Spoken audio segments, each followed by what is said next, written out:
Do you think the others are making good progress? Hope it's all going smoothly. Oh, hey look! They made it back as well! Flintz! Llama! How did it all go? All is well, thank you. Nefer and Yehuda had to stay at the curatorium to wrap things up, so they won't be joining us for now. I ran into Miss Anefa and Miss Aino on the way back. Their work is still in progress, so I suspect they won't be back for a while either. You seem rather cheerful today, Mr. Flintz. I certainly am. I achieved what I set out to do and came away with more than I bargained for.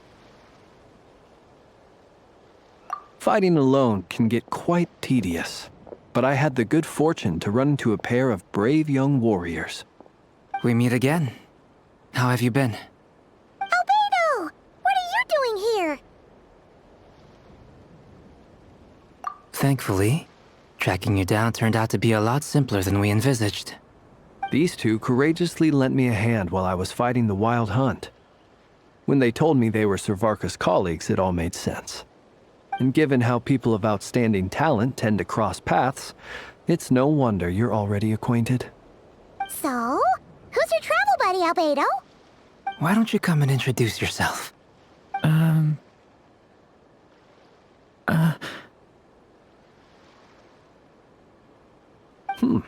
A gentleman of few words, I see.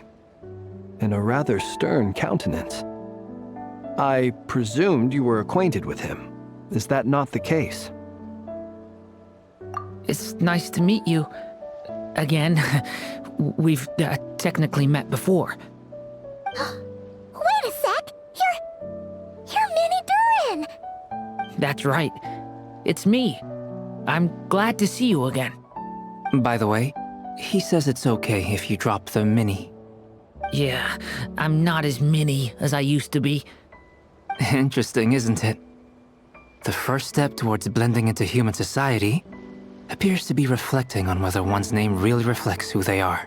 Wow! You look so different! In a good way, of course. It's great to see you looking so healthy. Thank you, Paimon. And although you're as mini as ever, I understand that diminutives don't always convey endearment. I'll be sure to simply call you Paimon as a sign of my great respect for you. Wow! You're such a smooth talker now. Paimon could get used to this. From now on, you may refer to her as your esteemed guide, Paimon. Personally, I think our little Paimon is the perfect size. When people call her Little Paimon, it's just because she's so adorable that they can't help themselves. If that's not a sign of endearment, what is? You're absolutely right, Miss Lauma. My brother still has a long road ahead of him when it comes to understanding human relationships. Anyway, speaking of long journeys, didn't Columbina, leave with you? How come she isn't back yet? She's been catching up with old friends. Wouldn't be surprised if she stopped for a cup of tea or 10 on the way back. Uh-oh. People are talking about me. Hope it's nothing negative.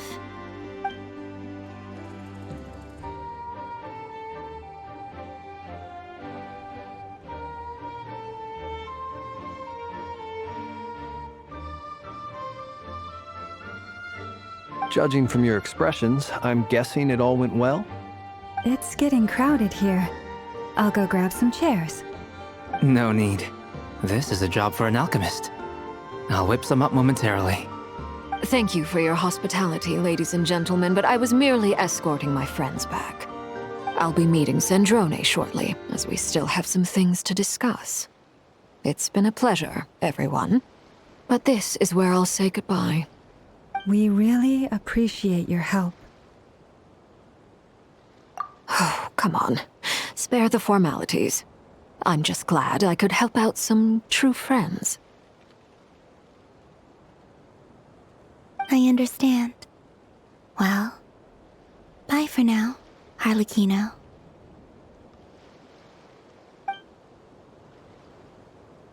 Oh, this place is hopping. It's probably a good thing one of us left. Otherwise, we might not fit all these people in. Are you saying we're about to run out of chairs? As a matter of fact, I am. Come on in and see for yourself.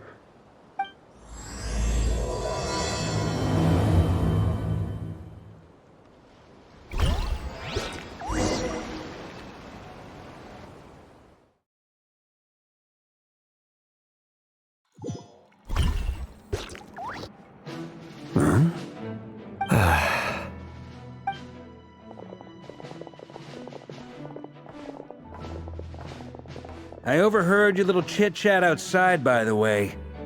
With Miss Columbina's colleague gone, we should be back to the original crew plus the other colleagues I brought in. Though, it looks like we have another new face. Someone else managed to rope in a colleague too? Frankly, you and Paimon are the only people I know here.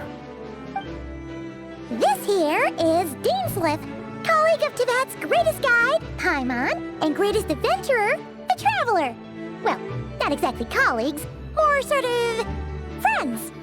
When someone else jumps in to do the announcing, you know you're speaking to someone important. Let's hear what he has to say. Note to self. Once Paimon knows your name, the rest of the world will soon follow. When he comes looking for us, it's usually something important. Paimon's guessing you've heard about the Wild Hunt, then. From the looks of it, you're about to hold a meeting. If I were to say that the Wild Hunt is our mutual enemy, would that earn me a seat at the table? As the saying goes, the enemy of my enemy is my friend. Mr. Dainsliff, there's a seat with your name on it. Though, I can't promise the same for everyone else. Hey, Albedo, think you can rustle up a couple more chairs? After all this time apart, Grandmaster Varka's first order is to rustle up a couple more chairs. I've missed this. Is he being sarcastic? Hey, he's your brother. Why are you asking us? I've still got a lot to learn about the nuances of human conversation. Trying to decipher Albedo's way of speaking has been like jumping in at the deep end. Oh, good point. Paimon gets you now. Don't sweat it. There are people who go their whole lives without getting the hang of it. You're ahead of the game already.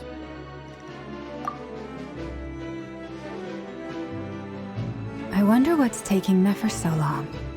Perhaps you should go and check in with her. If anyone can hurry her along, it's you. I just got back from the curatorium.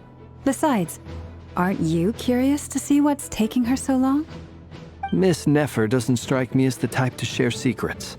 And since gathering intel is her specialty, I'm guessing she'd prefer to keep her methods confidential. Under such circumstances, would it not be tactless for me to impose? Oh, but it's fine for me to impose. What can I say? You have an unrivaled ability to garner people's affection, Miss Moonchanter. Besides, you have far more in common with her than I do. All right then. Impressive. She barely fought back at all. I admire your powers of persuasion, my friend.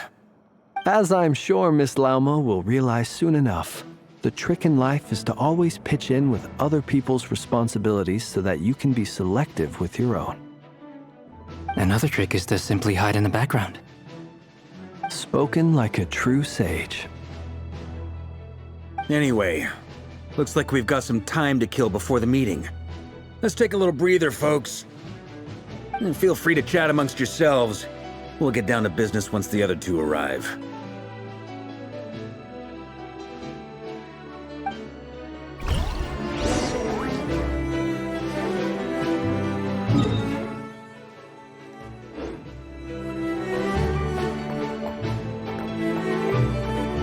Is there something you'd like to say to me? Yeah! For starters, why'd you just show up here without even giving us a heads up? If you think back to our previous interactions, you may recall that that's hardly out of character for me. You do have a point there.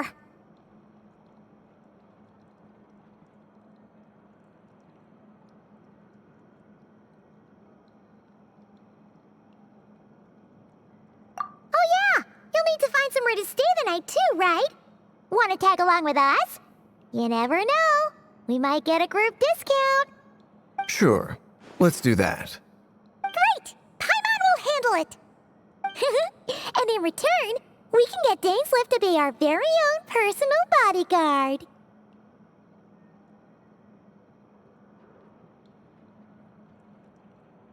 If that's what you had in mind, you should have said so sooner. I'd be happy to help. Oh, okay then. Paimon was only kidding, but good to know. Anyway, since we're all here together, we might as well watch each other's backs. That's just what friends do, right? Indeed. Thank you.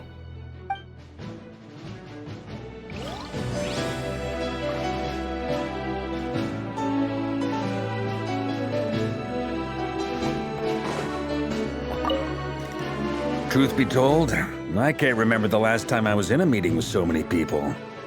You're not alone there, my friend. The Lightkeepers also struggle to bring everyone together for a serious discussion. I don't doubt that. I've only ever met two Ratniki, one being you, and the other being that young guy, Itlua. Itlua is a good apple. I'll give him that. He's kind, honest, and regularly delivers supplies to my lighthouse. A true Ratnik to the core. In that sense, he puts me to shame. So you're what? A fake Ratnik? That's what it sounds like you're saying. But I get the feeling that's not quite what you meant.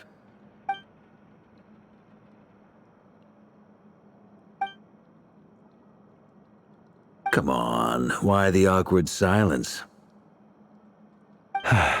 Sorry. I'm not even gonna bother trying to hide it.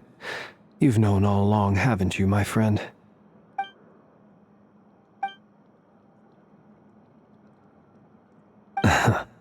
Now that was an awkward silence. Let's just keep this between ourselves. Probably best if Itlua doesn't know, huh? That goes without saying. Gotta be careful what you share with youngsters, after all. Anyone else in the know? Let me guess. The Traveler and Paimon? It's dangerous being too sharp for one's own good, you know. Then, in the name of the Animo Archon Barbados himself, I swear your secret's safe with me. When we went for drinks, you said that you and Barbados were practically best buds. In the light of that claim, do you really expect me to take your oath seriously? Of course. Just as long as you don't go spreading around the fact that I'm close with Barbados, all right? Fair enough, then. Nothing like a bit of mutual leverage to seal the bonds of friendship.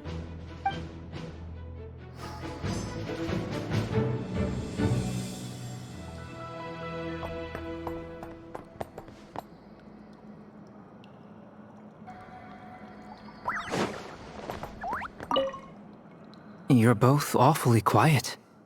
Why don't I start us off with an icebreaker? Much obliged. Have either of you ever had your portrait painted? If not, I'd be glad to help. That sounds like a lovely idea. You know how to paint, then? I dabble occasionally. He's an excellent painter. Tables, chairs, people, dragons, you name it. He'll paint it for you. I'm flattered. If I ever get the chance, I'd like to give it a try myself. I'll bear that in mind.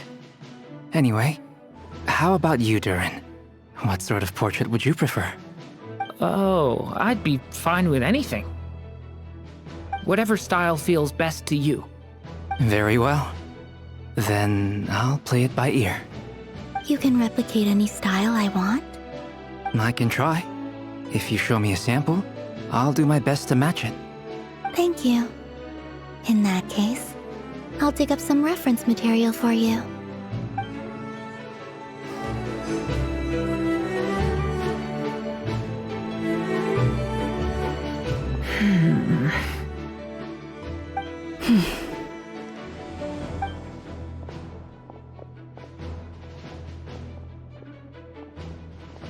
Ah, Miss Nefer. You made it after all. But what about Yehoda? I'm here to give you an update on how things are going on our end. Once this is over, I'll be heading straight back to continue my work. I left Yehoda back at the curatorium to watch over things while I'm gone. Huh. So much for just this once.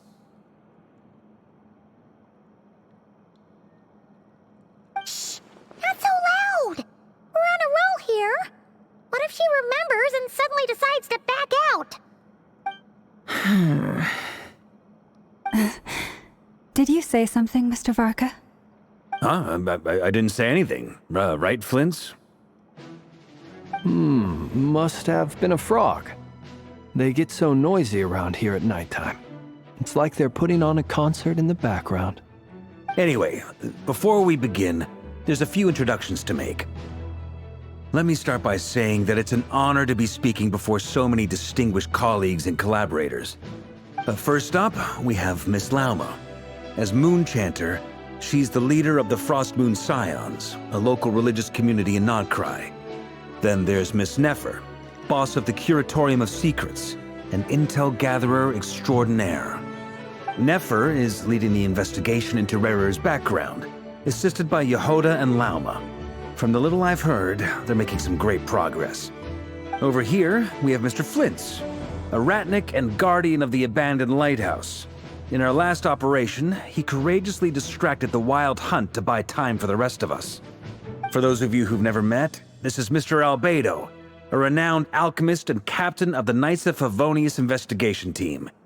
By his side is a new face for us all, myself included, Mr. Durin, who has come to lend his aid.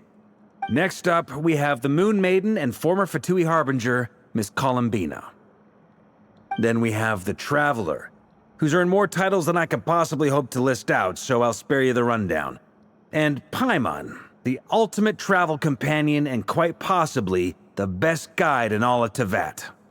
Wow! That's a lot of people! Great turnout!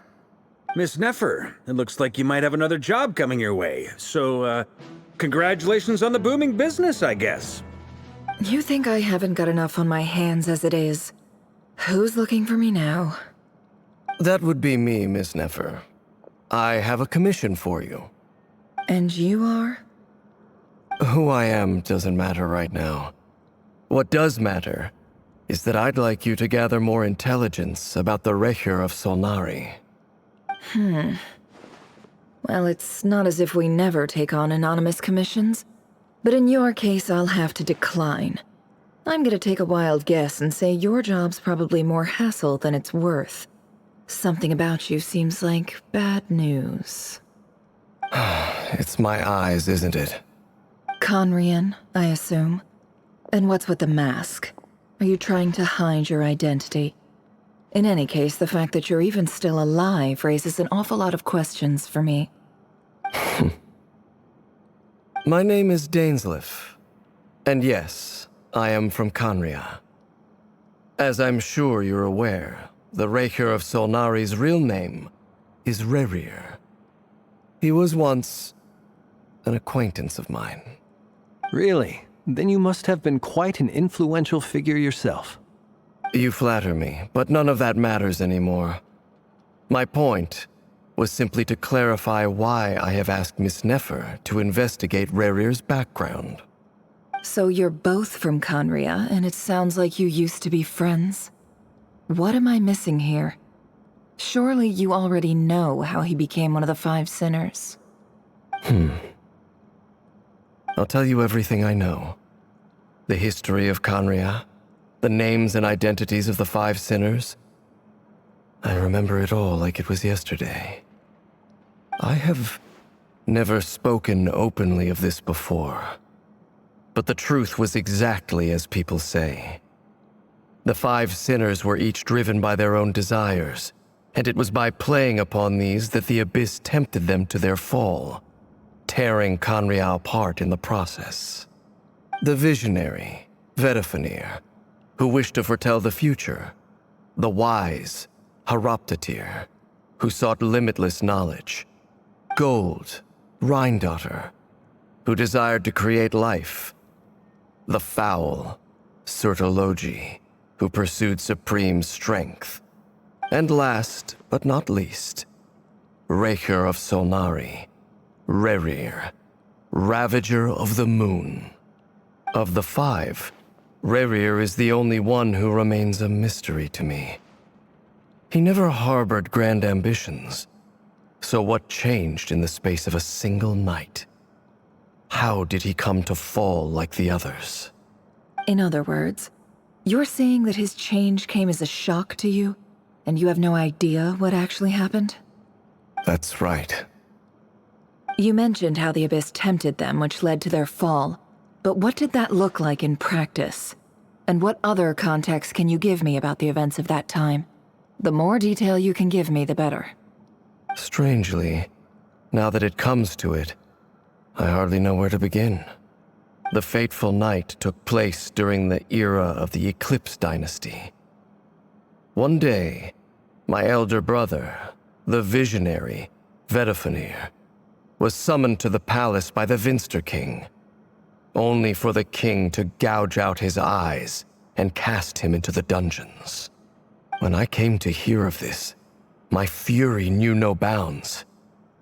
I gathered together every ally I thought I had, and together, we set a night to storm the palace and free Ved.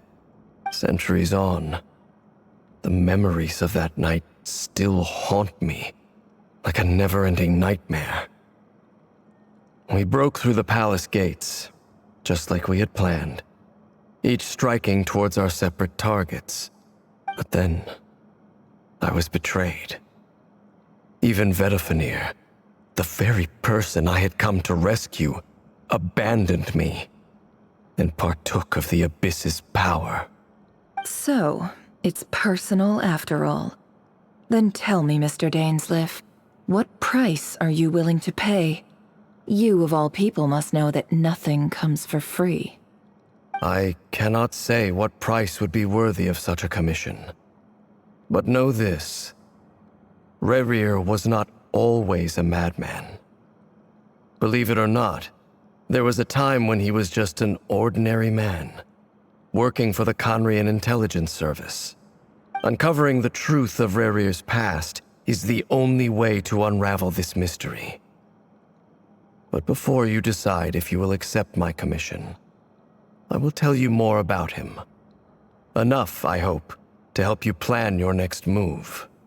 Sounds pretty good to me. Feels like we just flagged down a random passerby, only to discover he's actually a master strategist who has a score to settle with our enemy.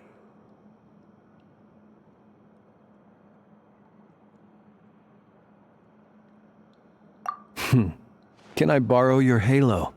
It could be useful in the lighthouse. Hey, enough with the wisecracks! Besides, isn't that lamp of yours bright enough already? Relax. It was meant to be a compliment. If that was a little over the top for your liking, I'll make sure to tone it down next time. I'll give your proposal some serious thought, Mr. Dainsleif. Let's speak in private once the meeting is over. Before that, there's a few things I'd like to share.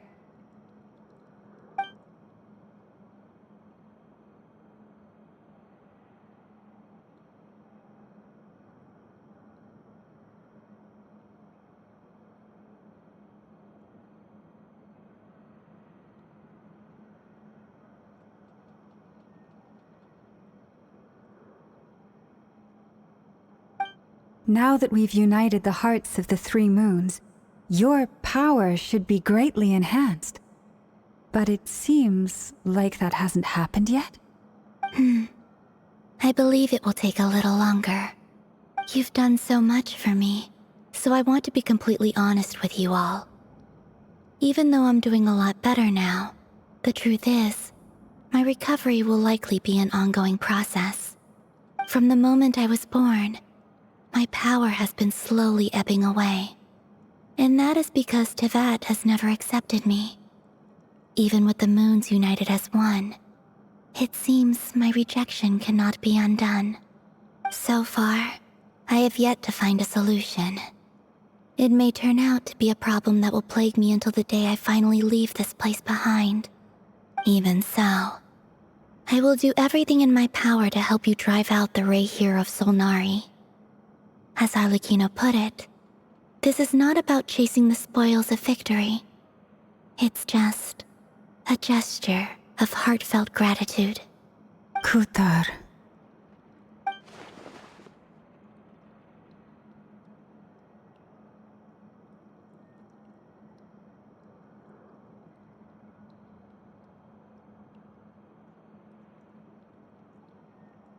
Defeating the Rerir of Solnari will be no easy task. While my strength slowly recovers, we'll also need to gather more intel. Naturally. We should take all the help we can get if we hope to defeat him. We've considered several viable plans now, but our choice hinges on the answers to a few key questions. Is it even possible to kill Rerir? What experiences shaped the person or monster he became? And what's he really after? Given Albedo's expertise in alchemy, I think we should leave him to try and answer the first of these questions. Understood. As for the other two, I'm afraid we'll have to count on you again, Miss Nefer. Believe me when I say it's not my wish to burden you. But right now, relying on your skills is our only option. So you're placing all your hopes on me, huh? We can't thank you enough for agreeing to help us. Honestly, I can hardly believe how lucky we are. You sure have a talent for changing your tune, Miss Moonchanter. Timid like Yehoda one moment, then flinches insincere flattery the next. Ladies, please. I must object to your portrayal of me. That's all. Feel free to keep bickering. Just pretend I'm not here. I almost don't want to leave this room. I'm curious to see how this plays out. I have faith in you, Miss Nefer. Something tells me you'll stand by us until the very end. Oh? And what makes you so sure of that? What if I suddenly decide that my compensation is insufficient? This isn't about the money. I can sense that you've got a deep-seated distaste for Rerir. And knowing you, that alone is motive enough. Look at them getting along so well. Like two peas in a pod. And I'm the one they accuse of insincere flattery. There is no justice. Miss Lauma, you have to understand something. Unlike you, I don't actually enjoy having everyone's hopes on my shoulders. Is that right? Well, maybe the fact that I'm willing to put my hopes in other people says more about me than you. But the fact is, I also trust you. And that's because I know that you're someone we can count on. Anyway, we've got our plan, so let's get moving. Mr. Dainsleif, let's talk. And Traveler, once we're finished, if you've nothing else planned, I'd like you to come with me. This whole experience is teaching me a lot. For instance, I now know that when other issues come up in the future, I'll have far more luck getting Lauma to convince Miss Nefer than trying to do it myself. Hate to say it, friend, but that's one of the funniest things I've heard in a while. Why? You think I've got it wrong? Quite the opposite. But what makes it so hilarious is how long it's taken you to realize.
Thank you for waiting. It's okay. We actually used the time to help Dainsliff get a room at the hotel. That's very considerate of you. Now, I trust you share my curiosity about Rerir's past, and you seem fairly familiar with Mr. Dainsliff already. We spoke at some length after the meeting.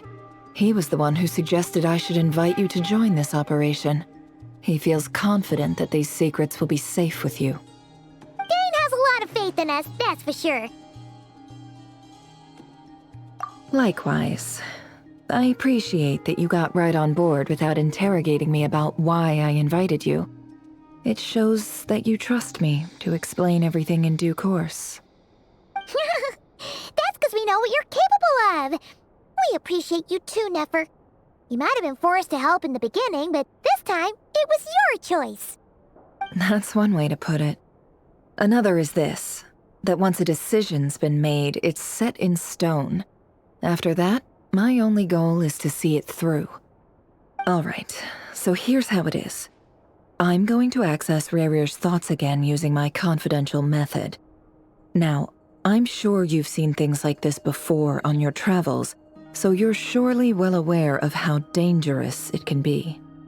The reason I've gathered you all here is to ensure my safety during the proceedings.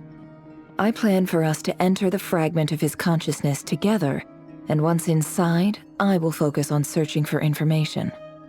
Think of this as a diving expedition into someone's brain.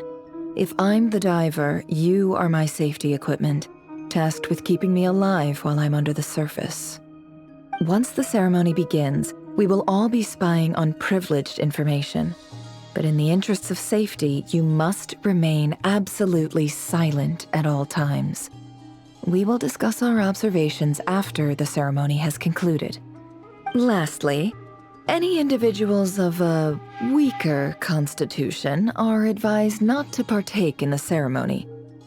In any case, Paimon has her own job to do, which requires staying in the room but not joining the ceremony.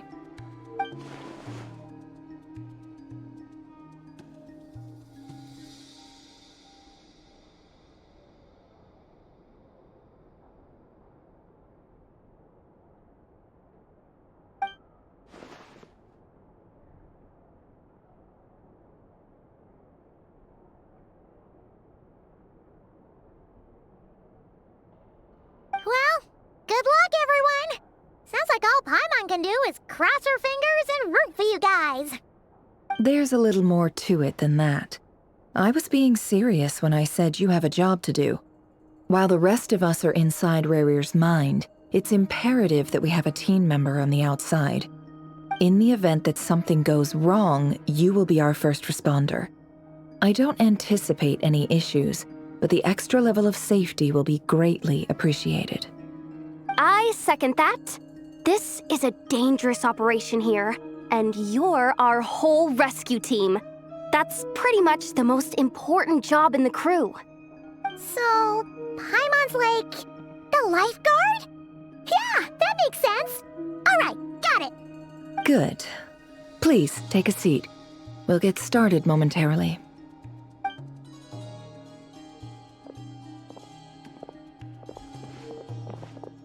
So, did Mr. Dainsliff tell you anything else? He told me that he believes Rerir kept some big secrets in his life. He's not sure that they were the cause of his eventual downfall, but he's asked me to uncover what those secrets were all the same. But surely you're not planning to go through with this, no matter the cost. If you think that, you'd be overestimating me. I'm a businesswoman, not a mercenary. But I do have my own professional reasons for taking this job. You think I'd turn down the opportunity to get a first-hand glimpse into Conrian history? No chance. Well, as long as you don't let morbid curiosity get in the way of safety concerns, we're good. We'll do whatever we can to help you. You're such a killjoy.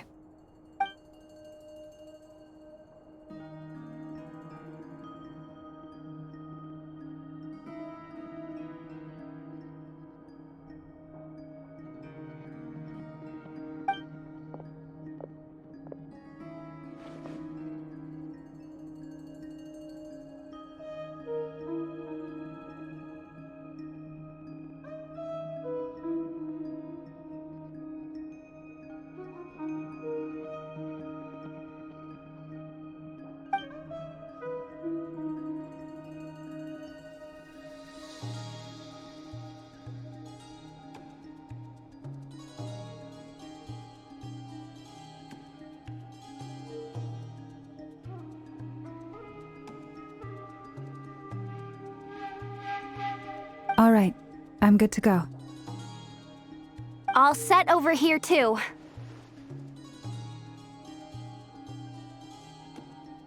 Promise, Paimon, you'll be extra careful.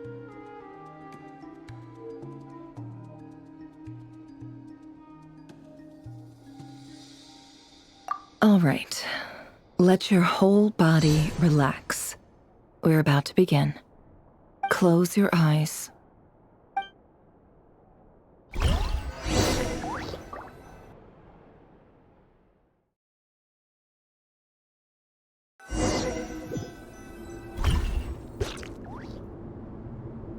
Phew. Could this be his office? Pretty standard setup. Bookshelves, paperwork, files. According to Dainsliff, Rerir used to be an intelligence operative. Chances are there's plenty of top-secret intel stashed away in this room. Is this where you keep your secrets, Rerir? Can't say I'm not looking forward to this.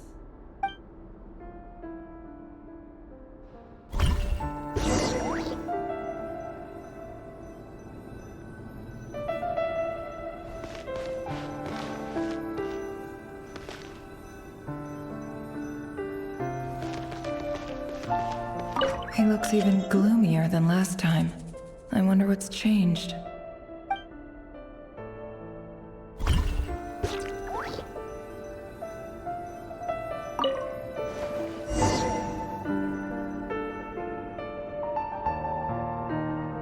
Today's files are in. Time to wade through them, just like usual. Male, 51. Occupation, cook. Confirmed Crimson Moon descendant. Has maintained frequent contact with other descendants over the past year. Poses a threat to the dynasty.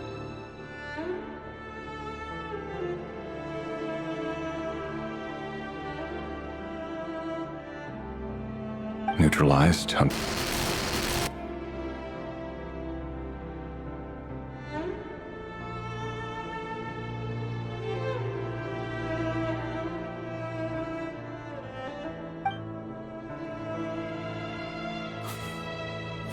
This one should be archived under purged targets.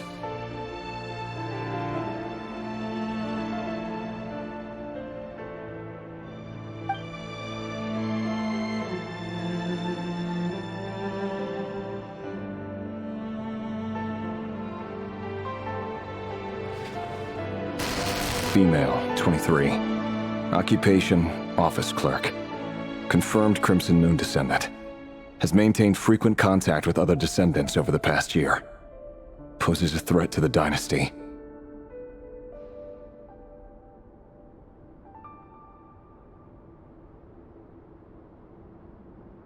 Neutralized.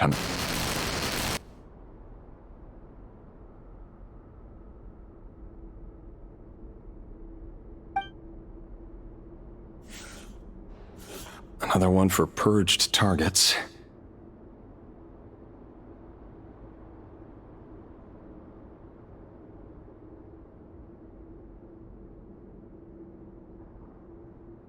Sounds like she was that other man's daughter.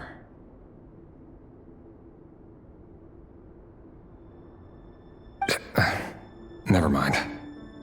What's it got to do with me?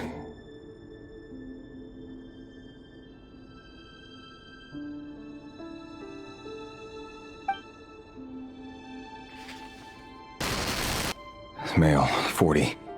Occupation, teacher. Confirmed Crimson Moon descendant.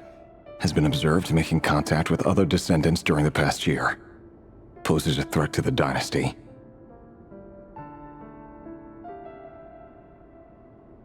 Neutralized on...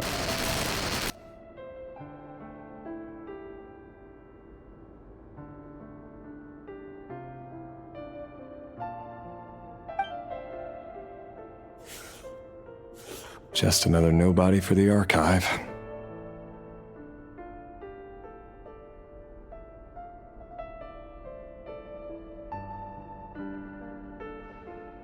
Come to think of it, I remember surveilling this man. A case like his never would have been considered a priority in the past. Huh. He barely even interacted with other Crimson Moon descendants.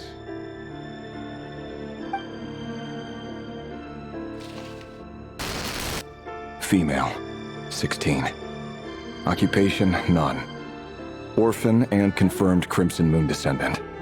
Has been observed making contact with other descendants during the past year.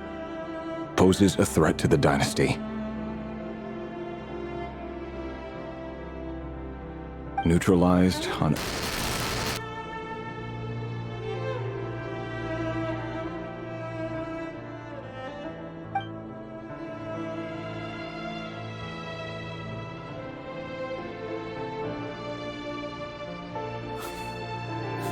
Filed. I have no recollection of this girl. None whatsoever. She doesn't seem to be anyone important, but then again, how many of them really are?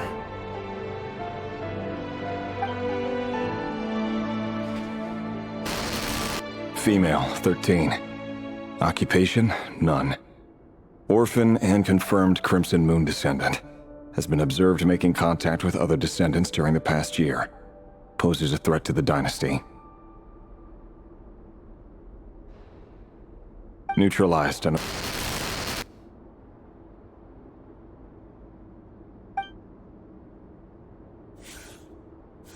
Filed.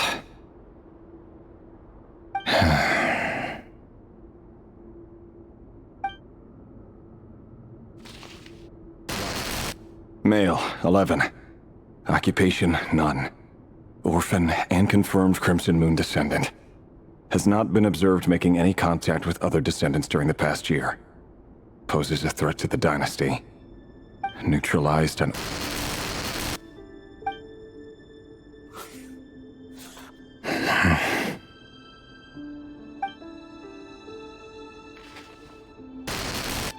Male, 6.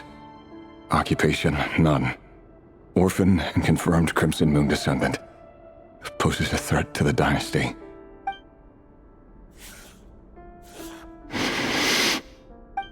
It's funny, isn't it?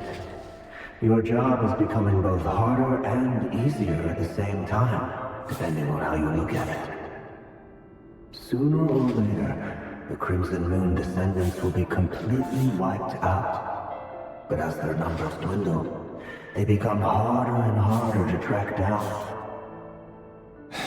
That's not how it is. Fortunately, however, most of the able-bodied adults have already been taken care of. The remaining weaklings will be increasingly easy to deal with. No!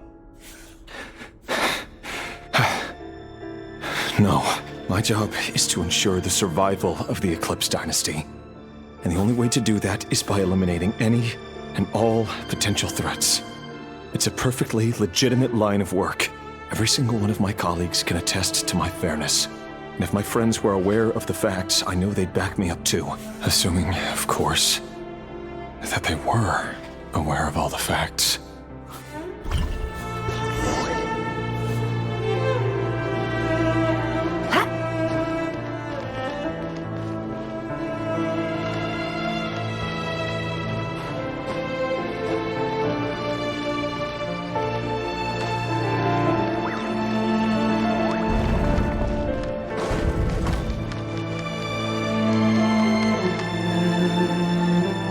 Mr. Vedafelnir, it's been quite some time since we last met.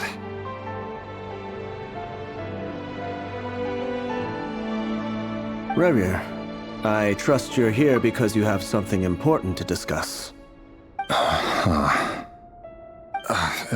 Forgive me. I wasn't tuning out, it's just, I noticed you didn't even phrase that as a question. As if you knew I was coming. Tell me, does someone in your position ever feel the need to ask questions at all? It is indeed within my power to foresee certain things. Things like your arrival. I was just thinking. It won't be long before I'll be inviting both you and Dane to my wedding. That isn't a lie, but nor is it a fact as such. It's a wish, isn't it? No fooling a prophet.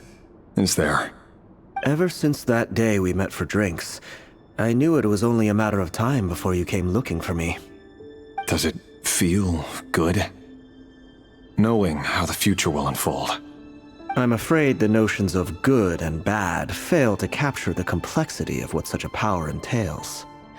Once you've seen what will come to pass, it can be all too easy to succumb to fear and melancholy.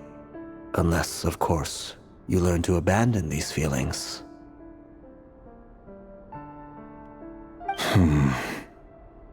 You fear my silence, and long to hear the words I left unspoken that day.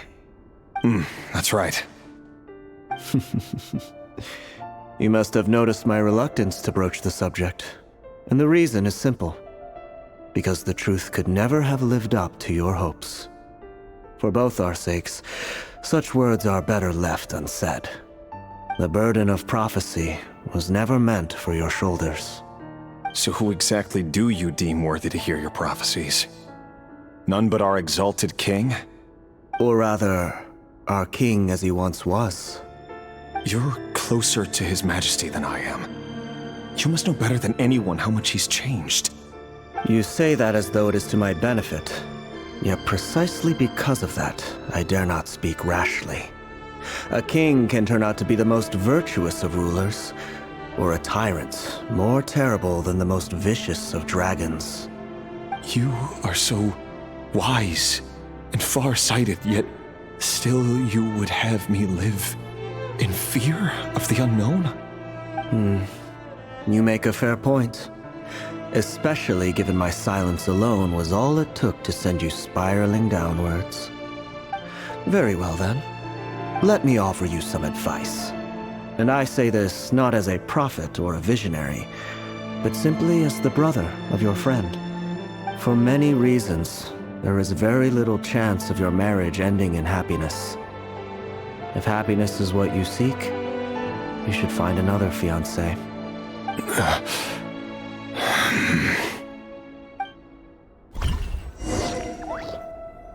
Hold on. There's that same black fog again.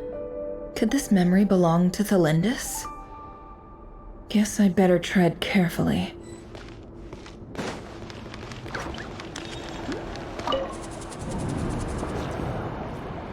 Wait. Hear me out. This time we finally got a clear look at his face and learned his true identity. His name is Rerir, and he claims to be one of the king's guards. What did you say? A cruel irony, isn't it? The man you're set to marry leads a double life as a brutal executioner. Why are you telling me all of this now? Simple. It's because I want you to kill him. You are the only person he would never suspect. No, absolutely not. I would never dream of doing such a despicable thing. So you'll just stand by and watch him slaughter us to the last? Do not forget that the blood of the Crimson Moon flows in your veins too. The blood of the Crimson Moon? What does that matter now? The dynasty has long been dead and gone. You think that alone is reason enough for me to throw away everything I have? Why wouldn't it be? You two were once a child of the Crimson Moon, just like me. Don't tell me you've never felt so much as a flicker of fury for the way we were trampled into the dust. As long as you promise to abandon this pipe dream of restoring your dynasty, I can try to persuade him. Or have him persuade the Vinster King. Persuade the Vinster King? Do you even know why he's so obsessed with hunting us down? Why he keeps trying to force us to hand over our secrets? Over and over again? Or why we refuse to give up on restoring the dynasty? The Vinster King. A blind fool. His eyes clouded by powers from beyond this world. A petty little man with a miser's heart. And he dares to sit upon the throne? Mark my words. Sooner or later, Conria will fall. And it will be his doing. If you can't bring yourself to do it, so be it. Just you watch. It won't be long before calamity descends upon us all. The Rerir of Solnari. That really is quite a secret you've been keeping from me, Rerir. But who am I to talk? Am I really any better? I've kept my own past a secret this whole time too. Love should be built on honesty. But ours was born from lies. And yet, is it really so wrong to hide things that would only make life harder? If we don't cover up the parts that no one else should see, how can we go on pretending to be normal? Vedifulnir must have known all this. And that's why he made his prophecy. In the end, nothing stays hidden forever.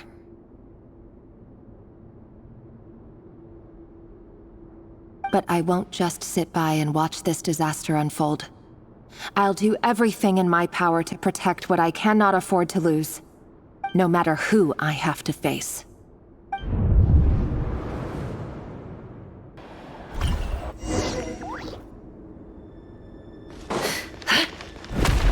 Huh?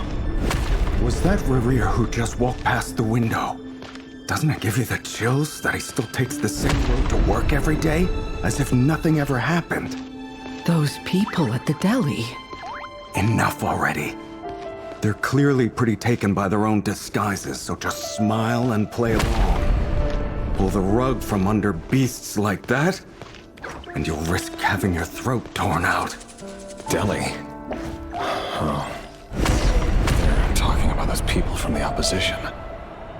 Right. I'd almost forgotten they used to run a deli. People of no consequence always vanish so easily. And no one even remembers them.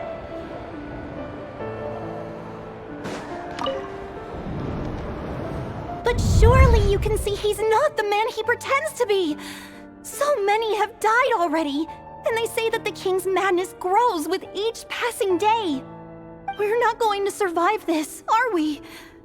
But why does it have to be this way? Do we really deserve to die just because of the blood that runs through our veins? Felindis, are you even listening? Sorry, Freether. My mind was off wandering. I heard you, though. You're talking about what Rerir said. He's just following the king's orders. He's a secret agent, and it's his job to hunt down rebels and dissidents. By the time you first met him, he'd already taken lives. Maybe he was using you from the very beginning. No. Rerir has no idea I have anything to do with the Crimson Moon. My family are only distant relatives of the main lineage, and besides, my eyes are perfectly ordinary. Truth be told, apart from my teacher, pretty much no one knows I have any connection to any of it. It's been a long time since my family severed ties. But as Orlog said, who could possibly talk sense into that raving lunatic of a king? No one! I'll work something out. Trust me, I'm with you all. But for now, you need to keep yourselves hidden. Don't let anyone find you, anyone at all. Don't forget that Rerir is an Eclipse operative. You need to be extra careful when he's around. And when I am too. For now, don't come looking for me. And if anything happens to me, just act like we've never met. If even you can't escape this, what hope do the rest of us have? But after all this time together, surely he wouldn't lay a hand on you. I won't speak in his defense, nor can I give you a clear answer to that question. But I'll do everything I can to put an end to this. Here, hold on to this. If an opportunity to escape presents itself, take it. You'll be glad you took some spare change. You call that change? But what about you? I've got a job, and there's still money coming in.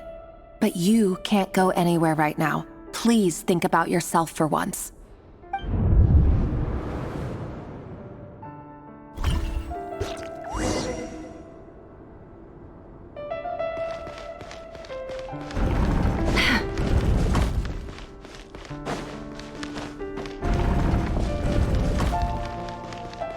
Another day, another round of assassination training. Training ground is just beyond this hidden passageway. When you kill a person, doesn't it bother you when you end up covered in their blood? Why would it? Aren't we all just walking blood bags? But not everyone is accustomed to hunting down others like prey. You've been a hunter for so long now, you seem to have forgotten that most people don't just go around killing one another. Leave me alone.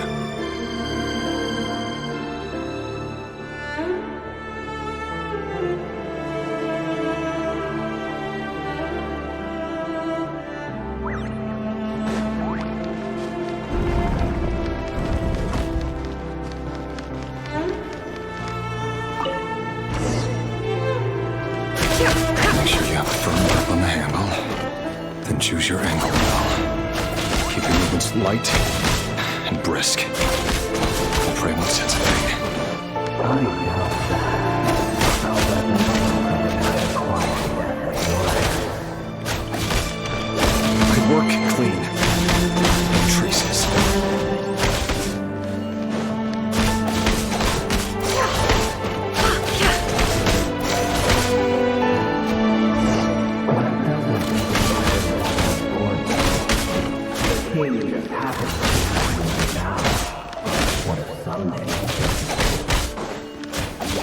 That won't happen. He's changed. Ever since he fell under the spell of that power. He only had you take out a handful of it. For one inspector, I've always been guilty. And I've carried out my work flawlessly.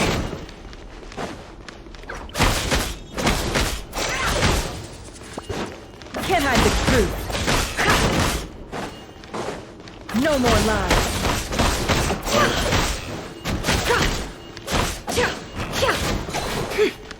It all adds up.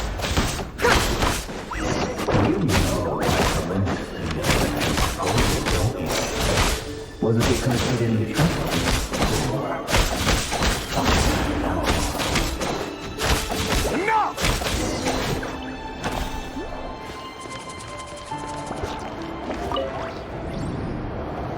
The Lindis, do you still remember Orlog?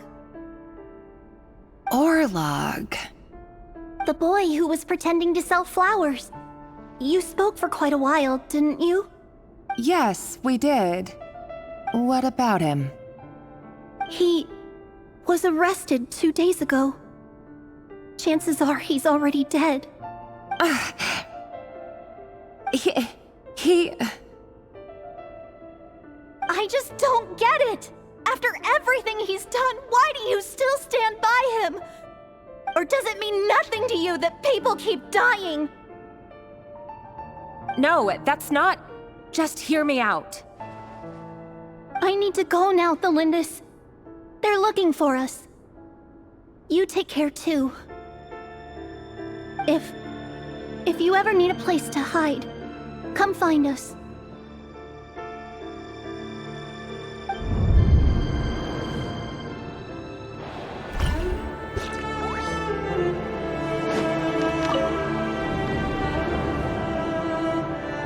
Author Thelindis.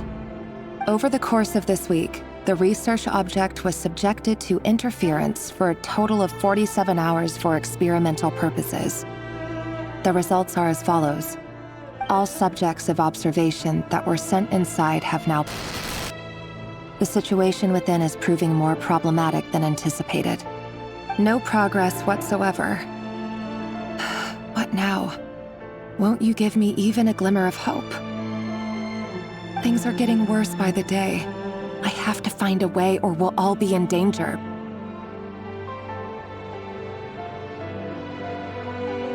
But I... If all this research comes to nothing, what then? Sooner or later, it'll be my neck on the line.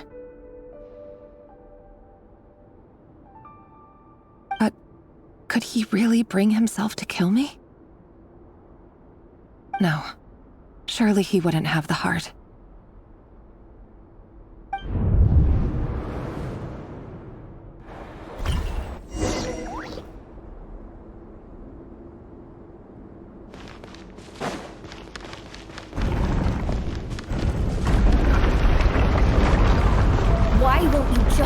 go. We don't even know each other. All we want is to live ordinary, peaceful lives. You want to live?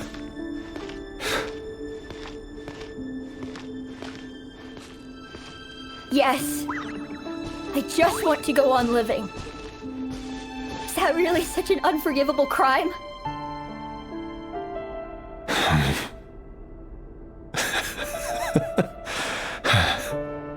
You want to go on living.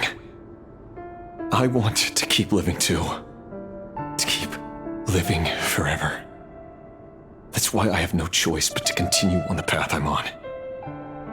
If only some savior would suddenly swoop down and change the way the world is. Too bad that's not going to happen. Imagine that. If there really were such a person, you and I wouldn't be standing here like this, would we?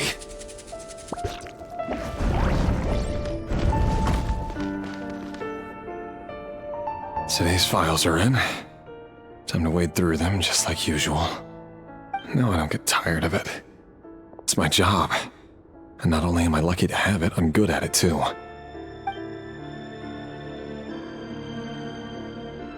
Huh. Wait. That's... Thalindis?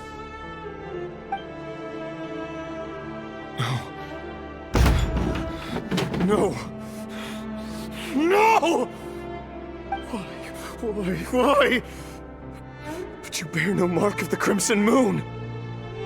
How could you possibly have anything to do with them? It cannot be! A diluted bloodline. Carefully concealed. I see it now. You've been living in the shadows just like me. What a fool I've been. Numbing myself with talk of justice. Even imagining my friends would back me up. But in the end,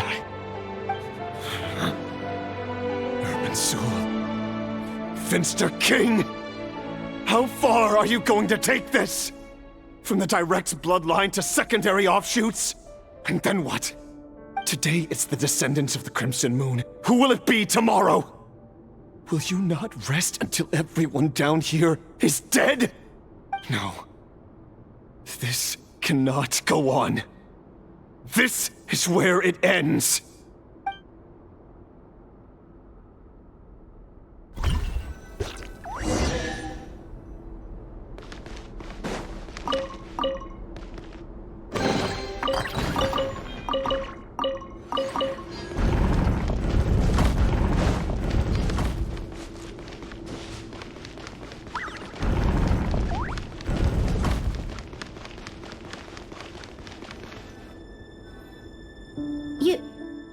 You're really letting me go?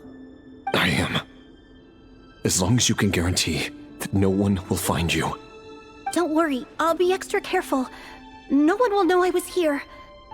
But... what about you? Me? If you let me go, you won't be able to complete your mission, will you? Good point.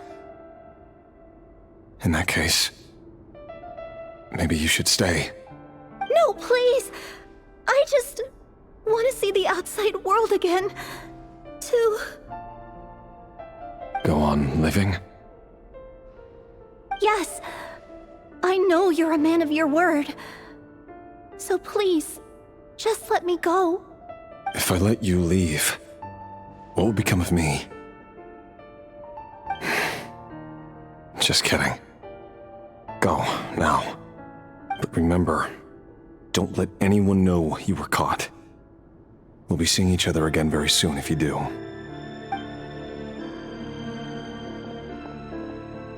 Even shadows in the dark must live by a code.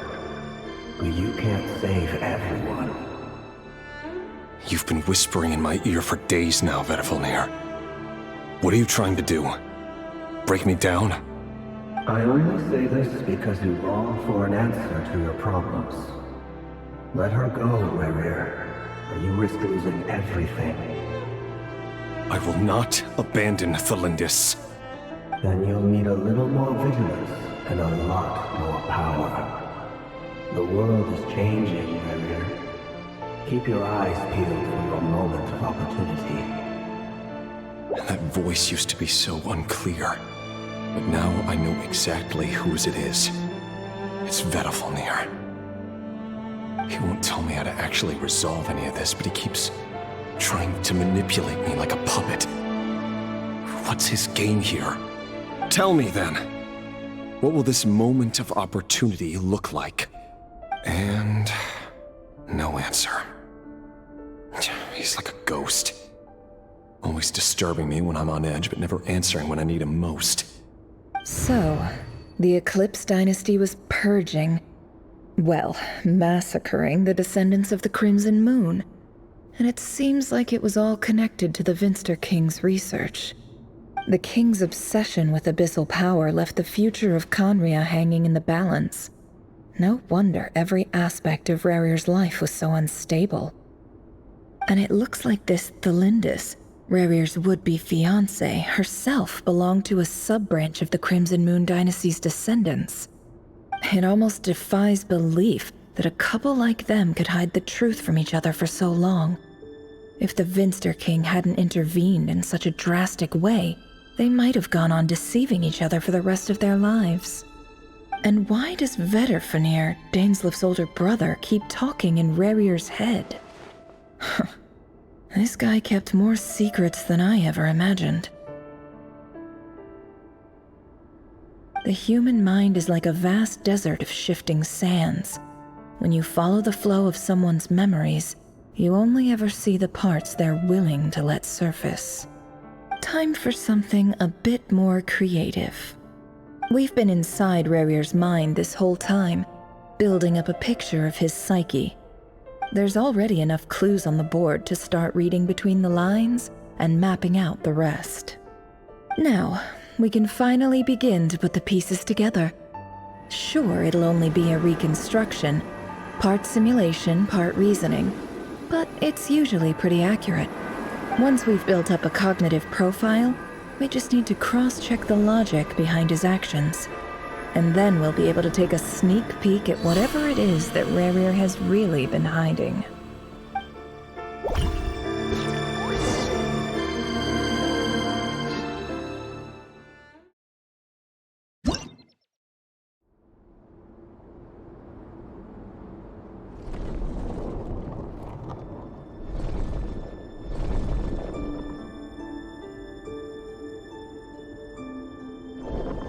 Rerir, are you there?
Hey, Rerir!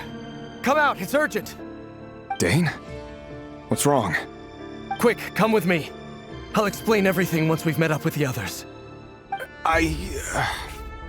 Okay, I'll come.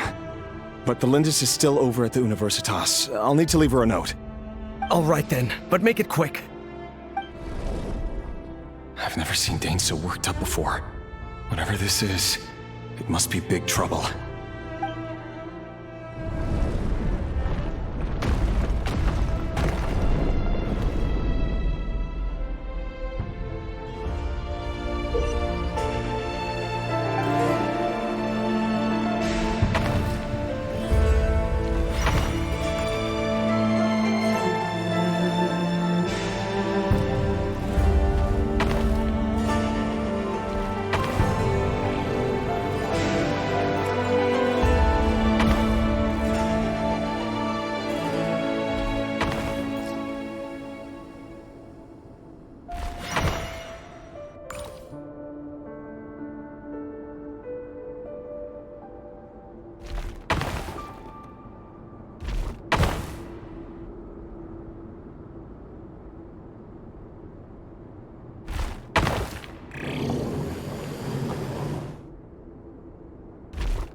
Well, this is a nice change, meeting you all at this hour.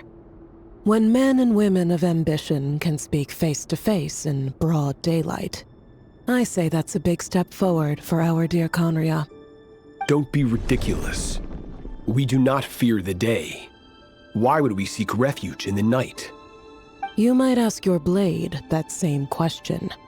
I'm told it prefers the cover of darkness. The word on the street is that Sertologi only strikes when he has an unfair advantage. But that is patently false. I see you're missing an arm and a leg. Surely only a fair fight could explain that. If this is your way of offering me replacement limbs, believe me, I'll take them. Oh, we can certainly discuss that. With bioalchemy, anything is possible. Assuming I have your full support in my research. Lunatic. Robtatir, what brings you here? Why, Dainsleif, of course. He invited me. Please, cast aside your apprehensions, Miss Rhine-daughter. Whatever the rumors may say, I am but a humble servant of the king, and I can assure you he affords me no greater convenience than he does you. Well, the Universitas Magistrorum won't stop fawning over you, so at least some of the rumors must be true. You're clearly doing well for yourself, so drop the humble servant act. It endears you to no one. You're president of the Universitas Magistrorum, the chief royal mage known as the Wise by royal appointment, and by far the most favored among the 4 pillars of Conria. Vice President Veit doesn't even try to hide his envy when he sees you. My success is the product of hard work and good luck. It's as simple as that. Were the king not such an extremist, I hardly think I would have received a senior post at my age.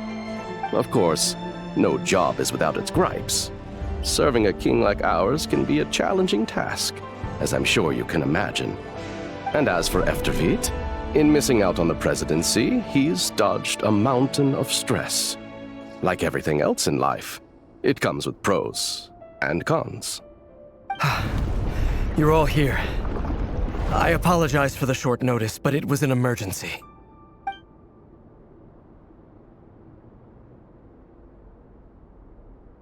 You must be Rerir. Mr. Sertologi. Yes, I handled your case file during your sentencing. Nothing personal, of course. I'm pleasantly surprised that you remember me. You're clearly a person of substance if you've been invited here. But Dainsleif, you'd better have a very good reason for convening this little gathering. It's my brother, Vedofenir. After he spoke at the court this morning, the king was so infuriated by his words that he had him blinded in both eyes and thrown in prison. Vedofenir in prison? Strange. I thought the king trusted him and Horoptatir more than anyone else in the world. Does this mean the king's circle of trust just got even smaller? It has nothing to do with trust. It's about what the king wants, which is as clear as day to anyone paying attention. I simply appease him, because it's in the best interests of the Universitas Magistrorum. And also because you're slimy. Vedofenir, perhaps less so. But still, a visionless visionary? It rather inclines me to think that qualifications are not what get you ahead in Conria. Do you honestly think this is an important discussion to be having right now? Dane, what are you planning to do? Rescue Vedofenir, I assume. Correct. It will mean storming the palace by force. Tonight. I need all of you on my side. That's far too dangerous. And don't forget, Dainsleif, you're captain of the Royal Guard. You swore an oath to the throne. You've been planning this for a while, haven't you? I have no desire to commit treason. But whatever critique the king may have of Vedofenir, disfiguring your most loyal subject for putting the best interests of his court and nation first, this is not the conduct of a wise ruler. My blade will force the king to see the error of his ways. So, Vedofenir's prophecy enraged the king. I'm sure it wasn't what he wanted to hear, but if he won't take counsel even from the visionary, that is deeply troubling news. The extent of His Majesty's madness is now all too clear. The question is, how does a man like me get out of this situation unscathed? You have noble ambitions, Dane, but I'm afraid they don't do much for a guy like me. I'm not interested in saving the world. All I want is a letter of pardon. A letter of pardon? For whom? Thelindis? The chances of the Vinster King issuing a pardon for anyone connected to the Crimson Moon seem vanishingly slim.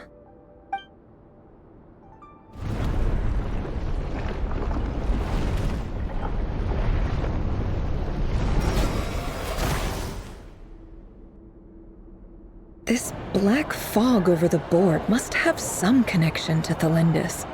But why is it taking this form? Does it have something to do with Rerir's past? Another mystery I'll need to unravel.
Author Thelindis. Over the course of this week, the research object was subjected to interference for a total of 60 hours for experimental purposes. The results are as follows. Research dating back to the Crimson Moon Dynasty has established 2 points regarding moon marrow. Firstly, its origins have something to do with a god's power. Secondly, it serves as a portal to an as-yet indeterminate location. Moon Marrow can thus be defined as a spatial gateway. However, there are a number of hurdles to overcome before we can answer the question of where it leads to. To start with, opening the gateway requires a specific power source, which the relevant literature indicates. An enormous amount of power is then required to keep the gate open. Currently, the total power output of our instruments remains in the single digits. To make matters worse, I am now the only staff member remaining in the Moon Marrow lab. The Universitas Magistrorum recently decided to move most of its personnel into abyssal energy research, which has stymied all Crimson Moon-related projects. This is not a wise move. I have always maintained that placing all our hopes in a single source of power is risky, especially one as poorly understood as this. As well as making ourselves overly reliant on a single resource, we are neglecting other promising technologies. I apologize if this comes across as disrespectful. But as a Moon Marrow researcher, I desperately want to see the world beyond the gateway. If we really made it there one day, what would we find? And how would we go about taming the unknown? My imagination is endlessly fueled by questions such as these.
This is for you.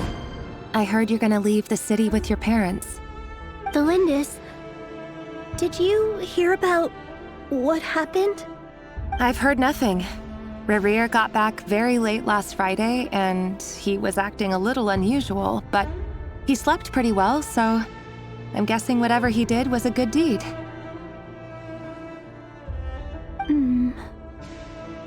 You never saw him, and I don't know what he did. And this conversation never happened. You understand? What if he finds out that you pried into his secrets? Don't be silly. I don't know what secrets he does or doesn't have. All I know is he's just a normal guy who happens to run some errands for the king. Are you scared of him? I don't know. The Rerir I know doesn't match the person you all describe. Logically, I should be scared of him. And yet, I don't want to lose him. But enough about that. You should get going, and be careful with the package I gave you. Keep it secret. Keep it safe. What's in it? A piece of the moon. All you need to know is that as long as you keep it safe, then in the future, everyone will be able to see a red moon. A red moon? You mean our moon? That's right. Our moon. Promise me you'll look after it. I promise, Tholindis. The Crimson Moon bloodline will never die out. Its light, the color of blood, will become like a fire that flows in our veins, no matter how long it takes.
Everyone, and stick to the plan.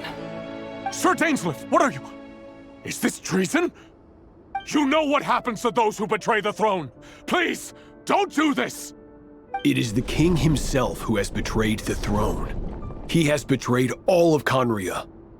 If you have any love left for justice in your heart, you should join me. It's showtime. Dane and his group will handle the troops in the palace. Then Hraptatir and Rhindaughter will disarm the security measures. My job is to enter the prison and rescue Vedifalnir. Stay safe. Wish me luck. Look after my brother. Draw your blade. It is time for justice to prevail.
smell is abominable. Clearly, the king doesn't allow his prisoners a single shred of dignity. This is dire. Found you. Hello, Mr. Vedafilnir. It's you.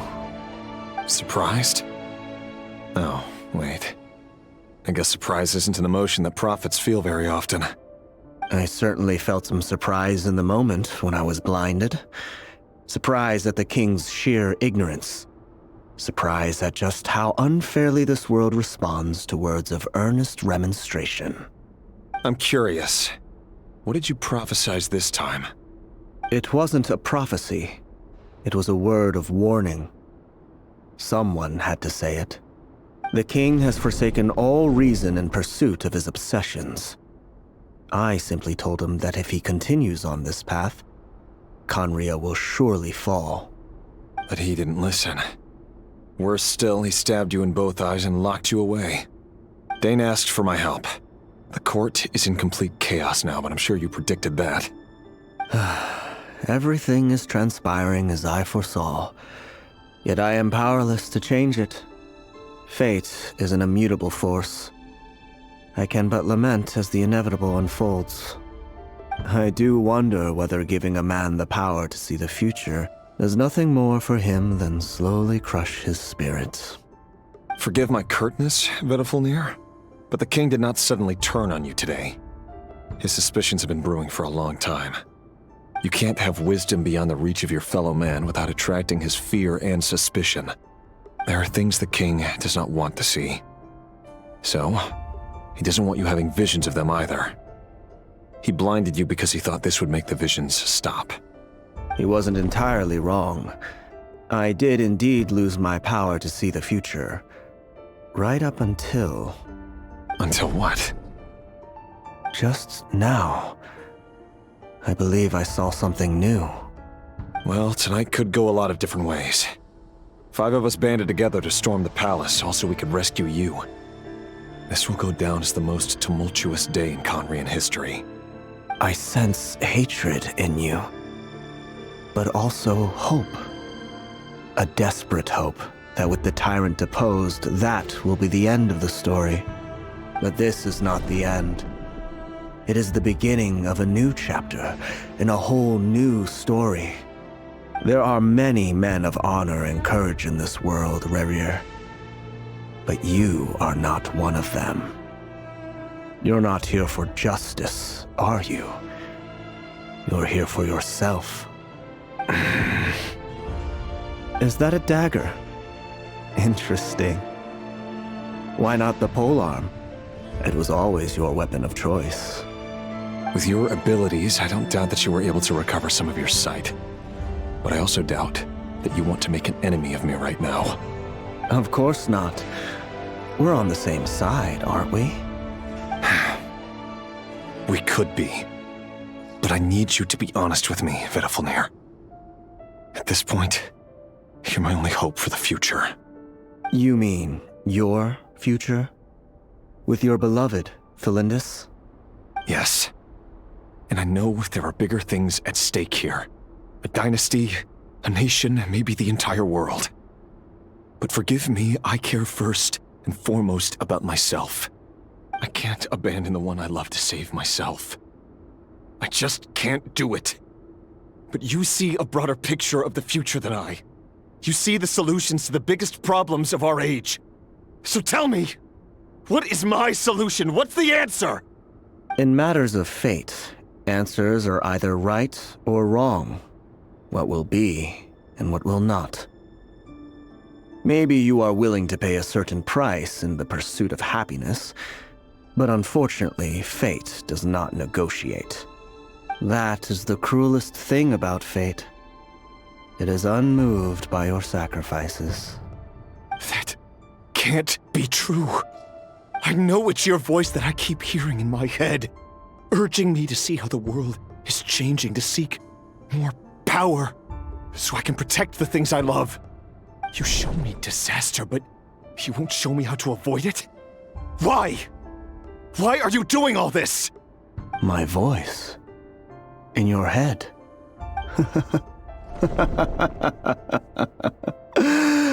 So, you hear it too? The voice that steals your mind, gains your trust, and drives you crazy. It turns out that we are not so different, you and I. Vedifilnir just broke into the strangest smile I've ever seen in my life, as if he'd discovered some monumental secret. But then he suddenly switched to looking extremely weary. Very well then. My advice to you is as follows. You must persevere. Whatever trials and tribulations you may face, be steadfast in the belief that they are your path to the future. For as long as you live, your story with Thelindis shall not come to an end. That is the only chance you have of fighting back against fate. It is up to you whether you believe my words. Regardless, that is all I will say on the matter. I have no right to intervene any further. I will hold you to your word. Thank you for setting me free.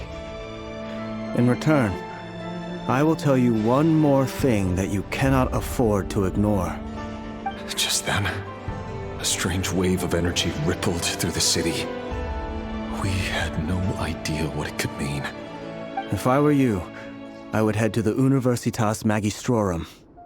The Universitas? Oh no! I'm sure we'll be seeing each other again very soon, Rerir. Whatever Vedifilnir said, I didn't catch it. I didn't even help him out of the prison. There was no time to lose.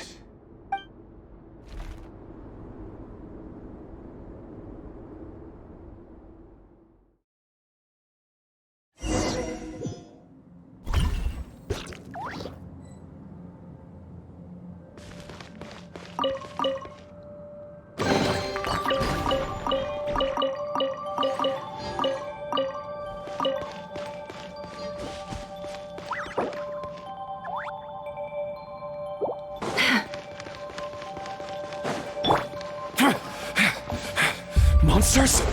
Is this Rhydotter's doing? Or the Universitas Magistrorum? Out of my way!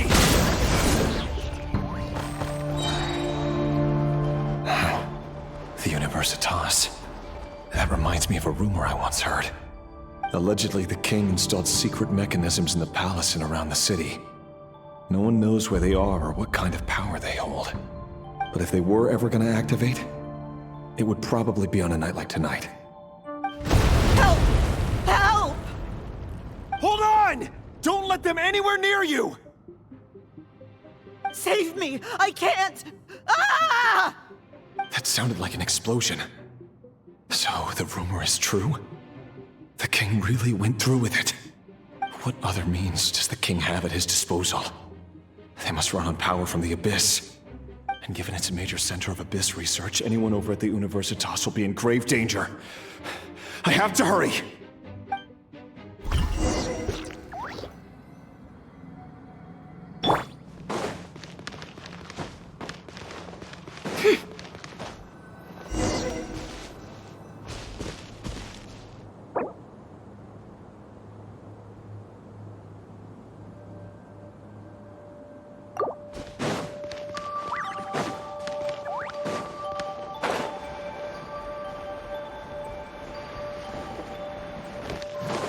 No more lies.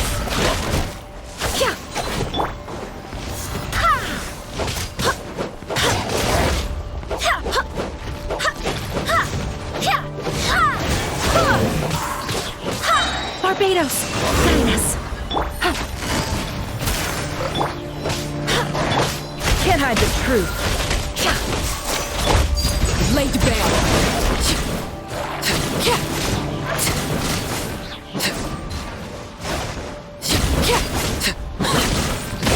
Everlasting as the moon!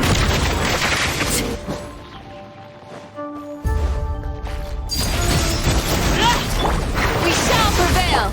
Game's up. Fun's over.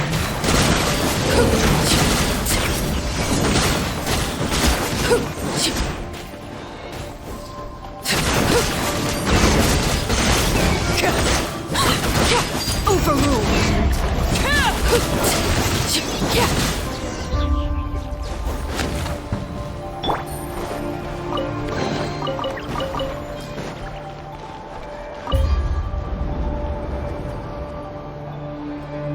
Monsters!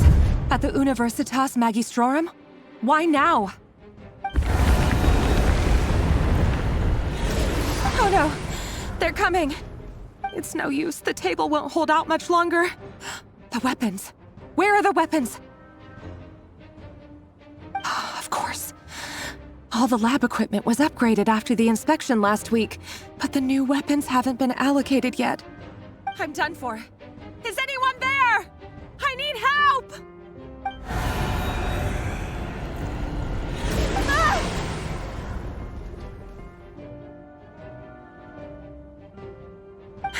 Stay back! Please stay back! Please!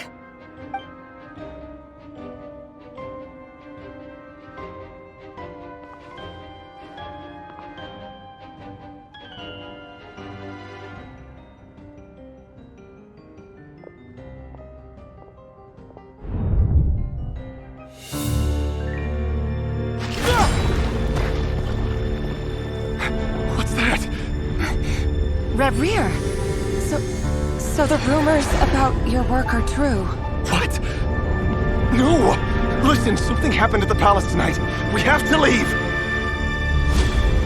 You don't need to lie to me anymore. What do you mean?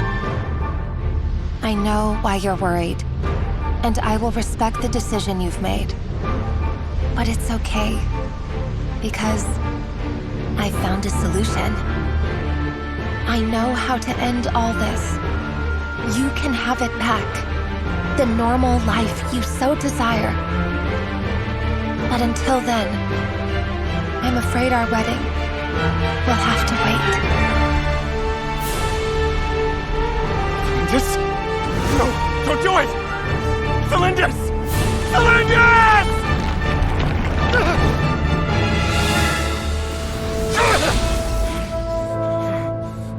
I told you, Rerir.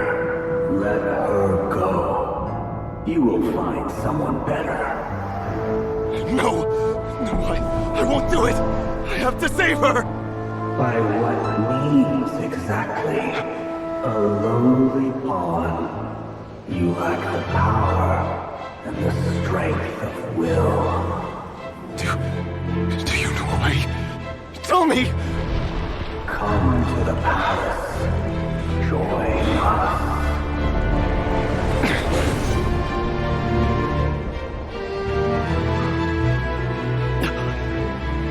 Rerir, thank goodness we... Step forth and take your share. You made it. Not you too.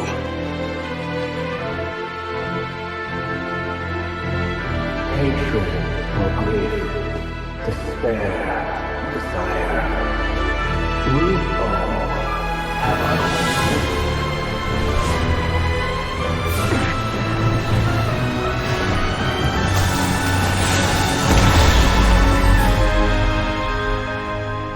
Rerir.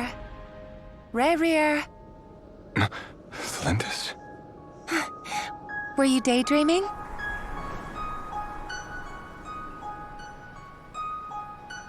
You still remember, Rerir? That question you asked me a couple of weeks ago? Oh. You mean the proposal? Yeah. I'm wondering, where do you think would be a good place to discuss it? Maybe in the garden? Or were you thinking a fancy restaurant? It's your choice.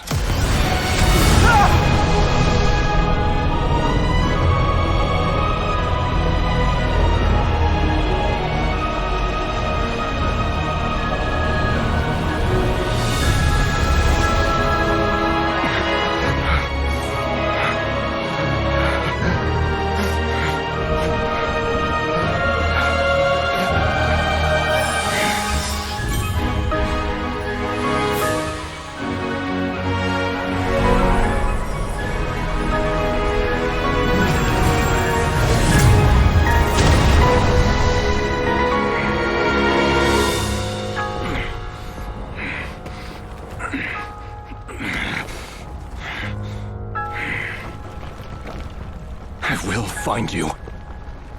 And then, you can give me your answer.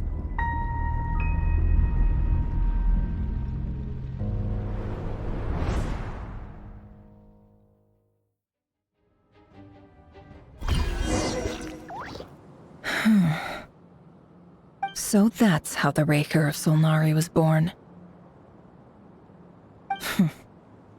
A monster created by circumstance is a monster all the same.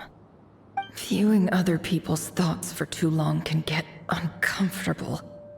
Right now, I'm feeling a strong sense of loathing.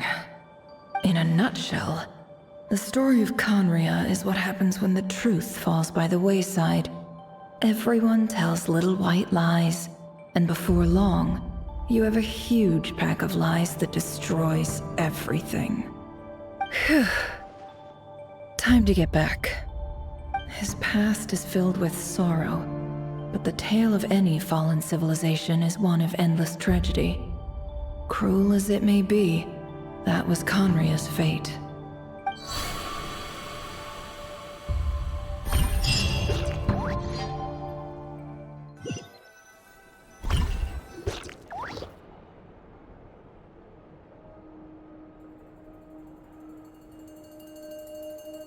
Everyone, I'm back.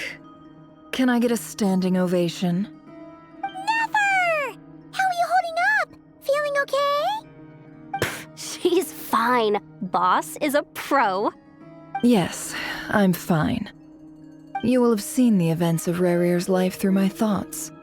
It's now clear that he is just a regular nobody, driven by personal tragedy, as he said himself. I mostly agree. There's only so much we can know about him from his memories alone, but they did give us a clear glimpse into his life in Conria. However, I would not consider Rerir to be a nobody. He was deeply involved in the events of that era. Yet, when the catastrophe of a generation strikes, nobody is safe. Sounds to me like you're speaking in riddles again. Is this you urging me not to abandon the people of Nod-Krai in their hour of need? That's not what I meant. Although I do hope you choose to remain a part of the plan. Without you, the mission ahead will be all but impossible. Then try to remember that I respond better to the carrot than the stick. And I don't appreciate being bossed around. Now, as for you, Missy, you were excellent. You stuck to the rules of the ceremony and kept your mouth shut the entire time. Bravo. Cool. So, can you fill me in on the deets now? Most of what I saw went right over my head. Patience. You'll hear the whole story, don't you worry. But let's meet up with the others first. It will save me narrating it twice. Yehoda? Yes, boss. Let me get that door for ya. That's more like it. For a moment there, I was worried you'd forgotten about the first clause of your employment contract. Forgive my curiosity, but what does the first clause say? It says I gotta do the annoying stuff that boss is too lazy to do for herself. Like opening the door, pouring the tea, yada yada. Is that right? If something is in the contract, it's because she willingly agreed to it. Rest assured that the Curatorium abides by the very strictest of labor policies. You don't seriously think I'm cruel enough to treat her like my slave?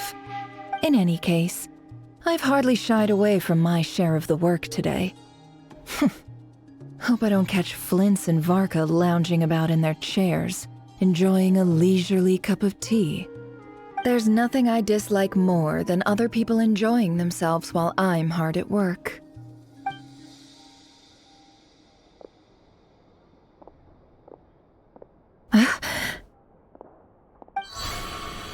Oh no.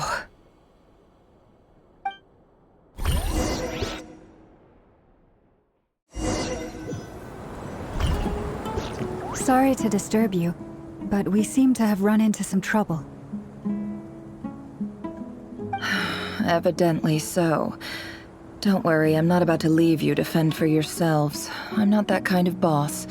And it would go against the curatorium's labor policy. I'm sorry. What did you hear me say? I wasn't talking about labor policy. Wait. How long have I been standing here? Not long. You just appeared by the door a moment ago.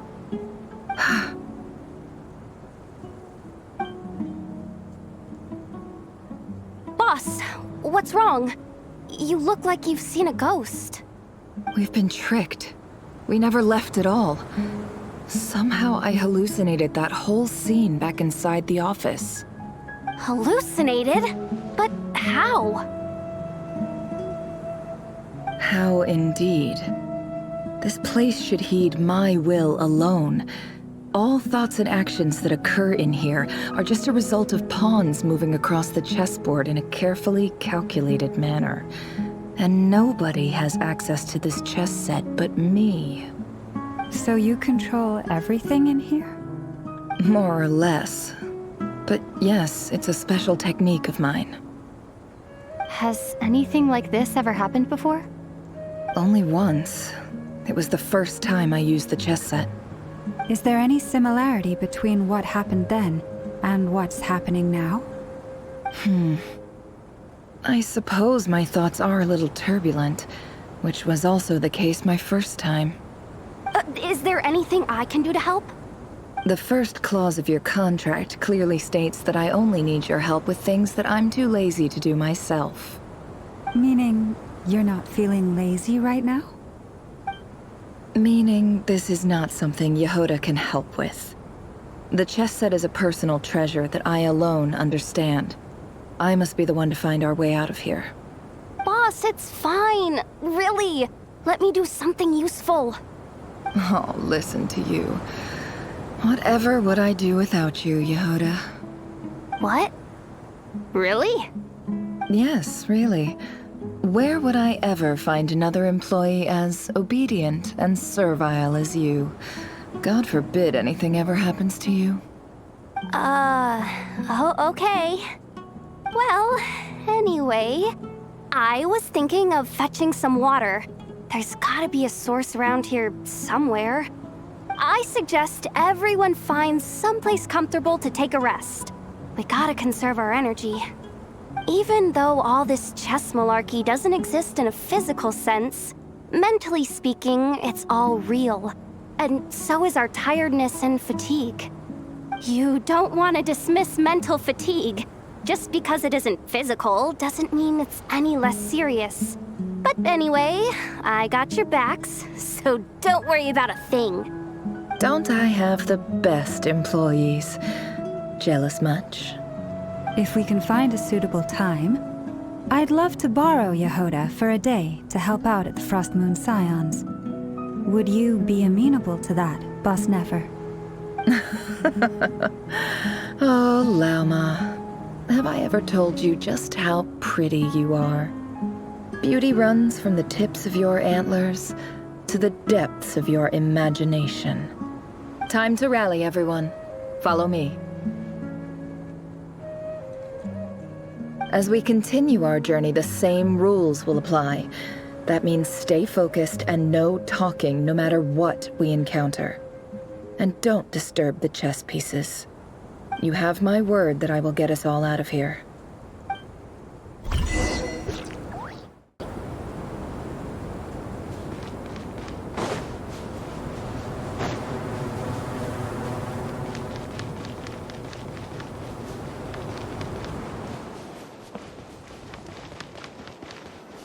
This place looks familiar.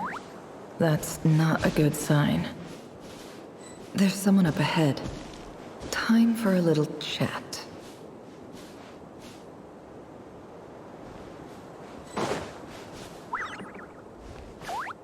I wasn't expecting visitors at this hour. Wait, is that? Oh, it's him. There you are. Sinue's been looking for you all day. I think he has some news for you. Oh yeah? What were you doing just now, Uncle Retinue? Hiding away some more loose change? I know I saw some Mora. What do you mean loose change? Oh, come on, I'm too old for this. Just pretend you saw nothing.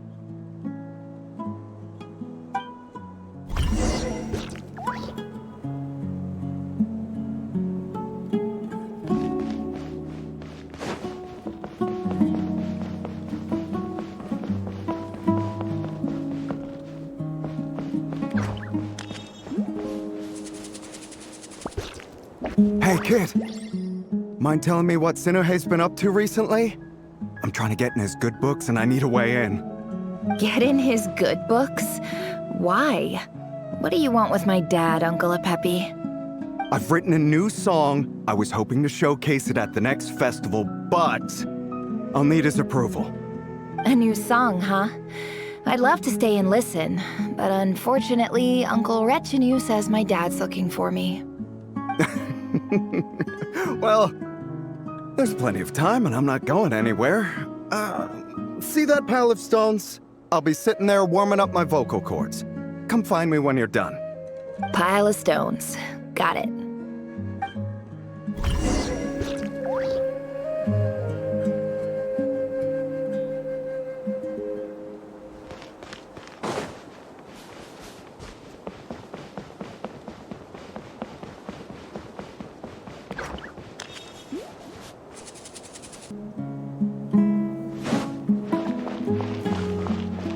Hi, Dad. Uncle Retinue said you were looking for me. Ah, there's my little princess. If you'd gotten back just a little sooner, you could have shared the spoils of war with me. Spoils of war? Who were you fighting against, Dad? It was just a figure of speech. The aftermath of a sandstorm is no time to be waging war. I was talking about our war against thirst. I went out to fix our water supply problem, and now I'm back. Which means... We have a well again! That's right. I found a new one and brought back as much water as I could carry. It should last us for a good while. If it wasn't for these blasted sandstorms, our wells wouldn't be caving in. You wouldn't be spending all your time out searching for new water sources. As the chief of our tribe, I'm supposed to be leading us out of hardship and poverty, onto better things. You know how prosperous our ancestors were. I've told you all the stories. And look at us now, squeezed into these hovels. No one would choose this, if it wasn't for the endless wars over the years. But things are looking up. I started working with some folks from the academia a few months back. They gave me some contacts in return for my assistance in the desert. So you're the academia's helper now? Special ambassador, they call it. Think of it as a partnership. It's nothing bad, okay? We've been isolated here in the desert for too long. Seeking opportunities elsewhere is the best thing for us, and the fastest way to progress. So, do you get anything good out of being a special ambassador? Of course. My luck's improving all the time. One day, I swear I'm gonna lead us out of this place. We'll find somewhere new. Somewhere better.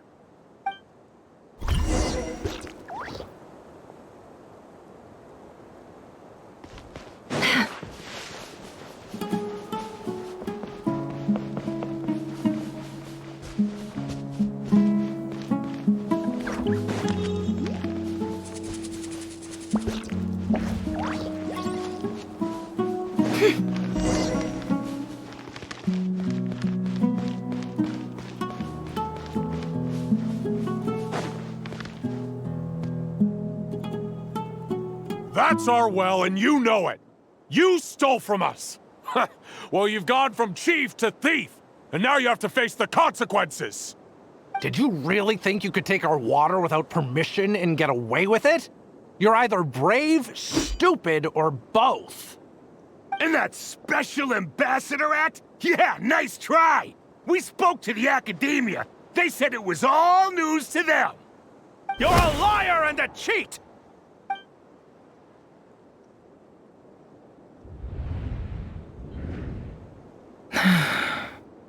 I heard Yehuda gasp, but I don't blame her.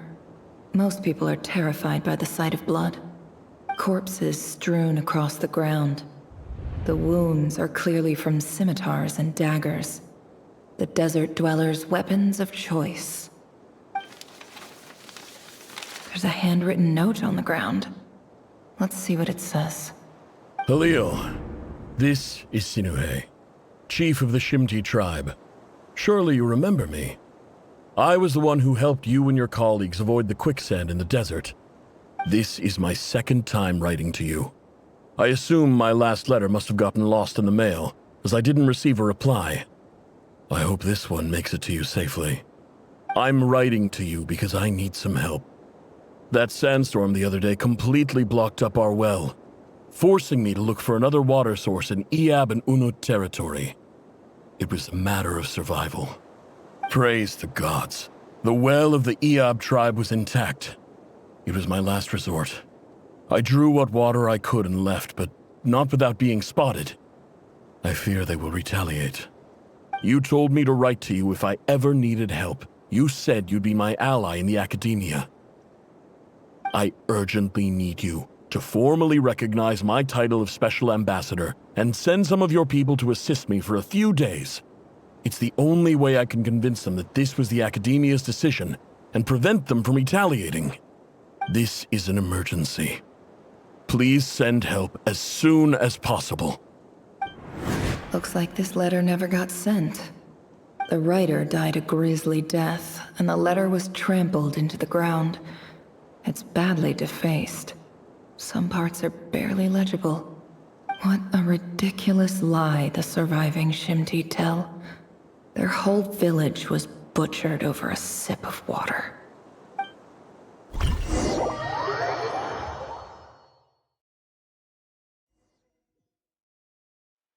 Ah, officer. Welcome. Welcome to our humble village. I thought you would at least have the courtesy to provide some respectable libations. This is the finest wine Aru village has to offer. I promise.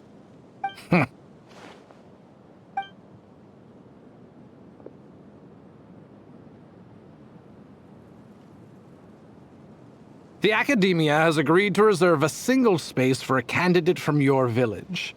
But I remain skeptical of this entire endeavor. I highly doubt anyone in this desert possesses serious academic potential. Please, have faith. If not in us, then in our god. The child we found shows great promise. I beg you, take her away from this place. Give her a chance. Don't let her talent go to waste. I don't recognize her.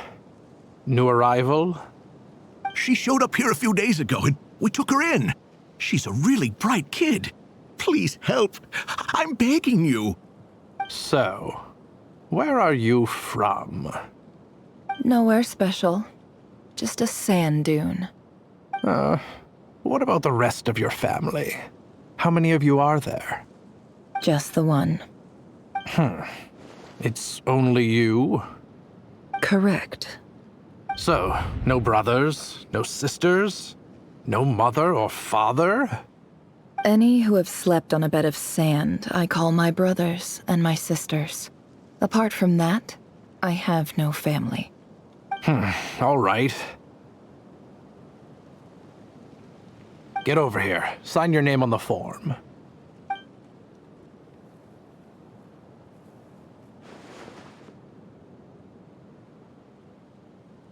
Never? You're rather fair-skinned for a desert dweller.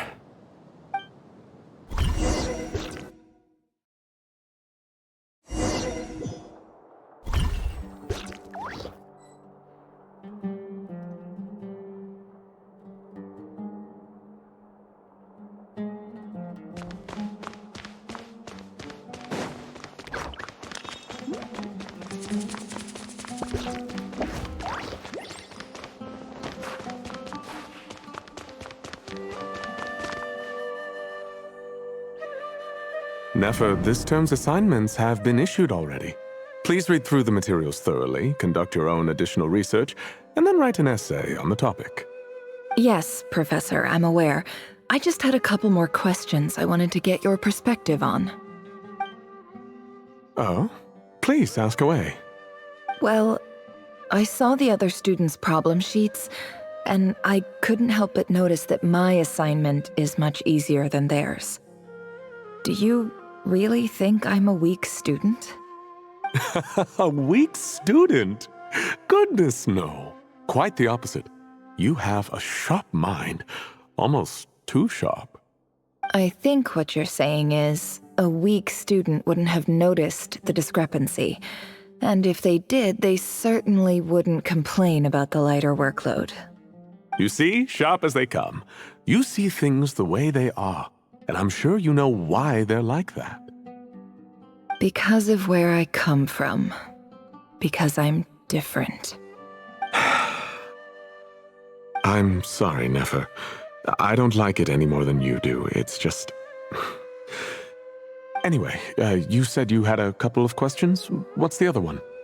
I wanted to check... If someone sent me a letter to the academia, where do I go to collect it? Ah, your family wrote to you. Well, as long as they put your name on the envelope, someone should hand it right to you. Not exactly. It's not even a recent letter. I was just curious where the mail would end up if no one collects it. The House of Dana, I expect. I know there's a box for unclaimed mail somewhere in there, probably sitting on a shelf. Whatever you're looking for, that'd be the place to start. Okay, got it. Thank you, Professor. Oh, don't mention it. Honestly, I feel like I failed you. I'm supposed to be your teacher, but I haven't taught you anything. Hey, don't say that. You're a great teacher, and you do your best for all your students. But the rules are the rules. You're not allowed to teach students like me. It's not just the academia either. The whole world bends over backwards for the successful and leaves the losers to suffer and die. Oh, my dear child. Don't tell me you've given up on life already. I haven't. I just think that if you want to make it in this world, you have to find a way to become successful.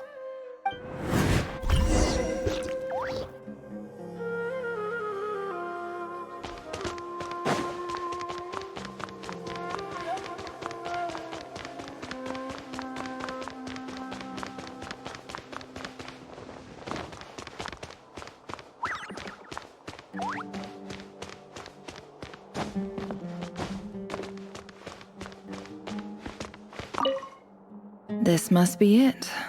A big cardboard box full of unclaimed mail. And probably some letters that ended up here by mistake, too. Let's take a look.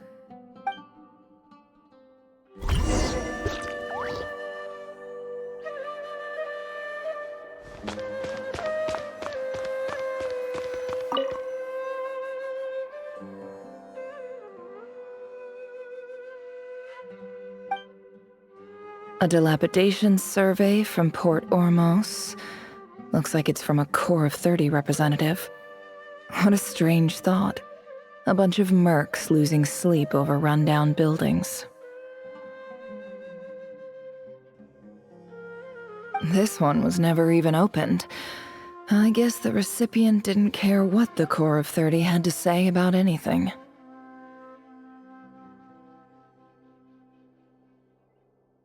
Who was it addressed to?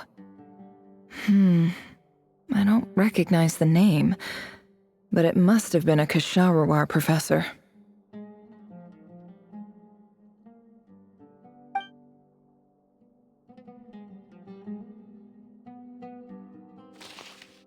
This one is addressed to the Amorta Sage. The title is Changes Observed in Satyavada Life Symptoms. Why do all these letters read like full-blown dissertations? Guided by the incense, we became lost somewhere in the forest.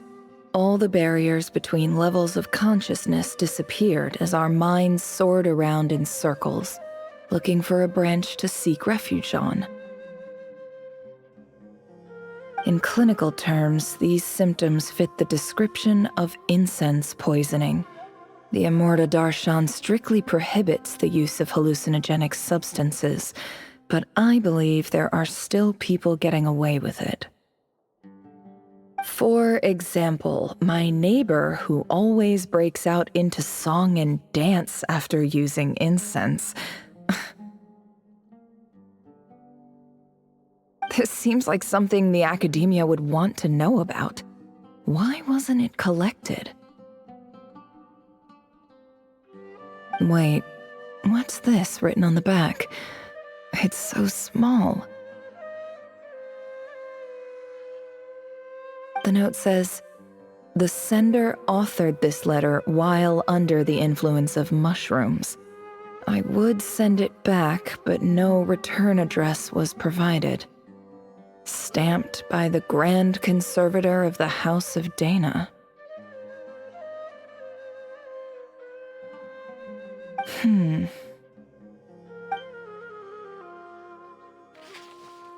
This next one is addressed to Grand Sage Azar?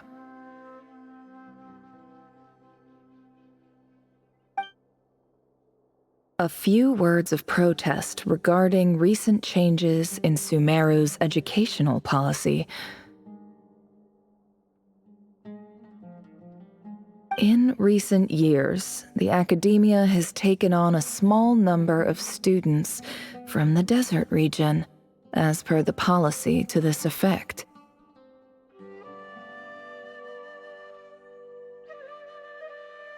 However, it appears to me that these students have not, in fact, been provided with educational opportunities that are, in any meaningful sense, equal to those enjoyed by their peers.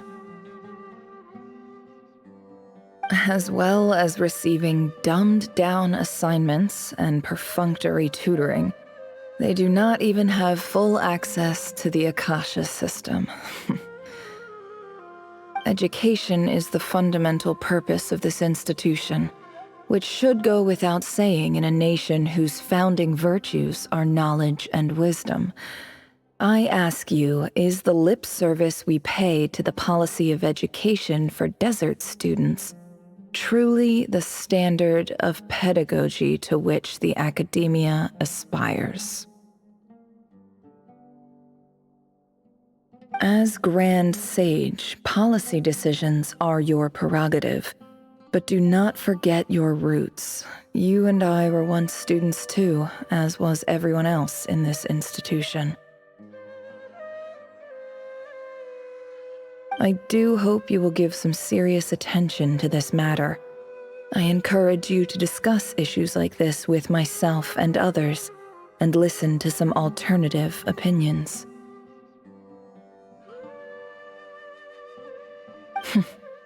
Great letter. Shame it didn't get to where it needed to go.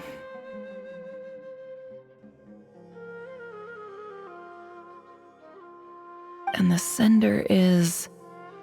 Huh? Sage Cyrus of Spontamod.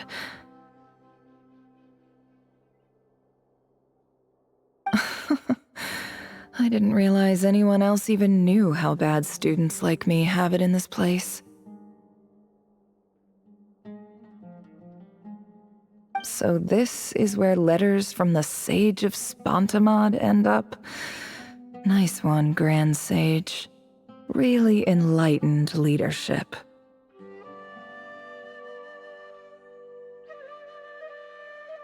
Whatever. This isn't what I came here for. Moving on. I'm not exactly holding out hope that a letter sent from the desert would even make it here. But if it did, where else would it end up if not in this box?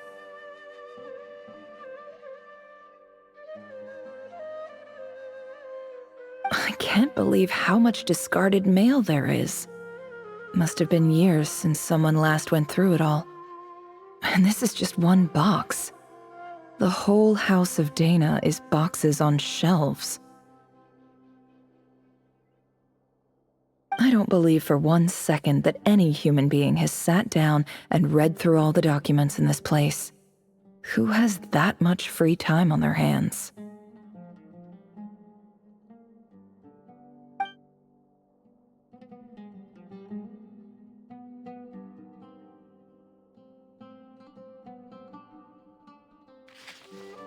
Wait, could this be it?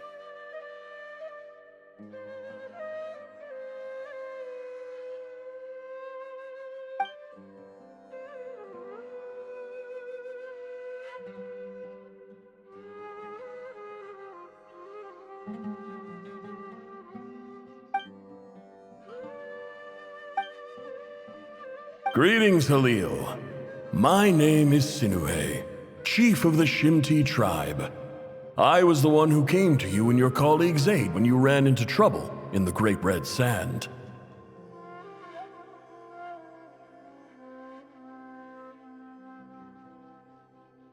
I don't know how well you remember it now, but I brought you to safety and gave you some water and other supplies. You seemed very pleased and told me your name. In my tribe, learning a person's true name is serious business, and I therefore see you all as friends. You were kind enough to leave your contact details so we could stay in touch. The Shimti tribe lives a harsh, nomadic existence in the desert. You were sympathetic towards my plight, promising to make me a special ambassador of the academia and help us find a way to make a better living. This brings me to my reason for writing. Our tribe has fallen on particularly hard times, and I would like to ask for your assistance. There was a terrible sandstorm a few days ago, which blocked up the well in our land. To ensure my people's survival, I had no choice but to venture into Iyab and Unut territory in search of an alternate water source. The Iyab and Unut are descended from the Thamudians, while we trace our ancestry to Tulatala. We worship the Lord of Flowers and have had relatively good relations with our fellow tribes up until now. I found a well belonging to the Iyab tribe. They declined to help us, but I really had no other option.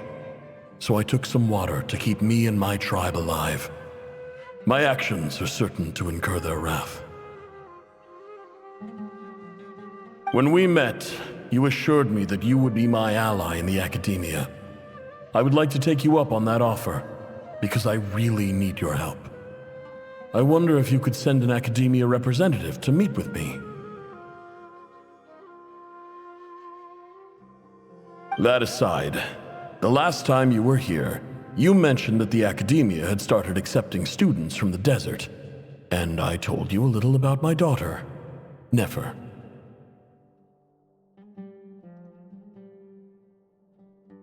We have next to no resources here in the desert, and my power and influence are limited. Would you consider enrolling my daughter at the academia? She is a smart girl. I know she won't disappoint you.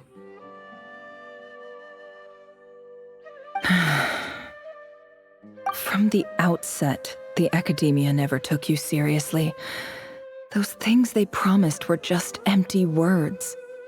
I doubt they even remember the name Sinuhe.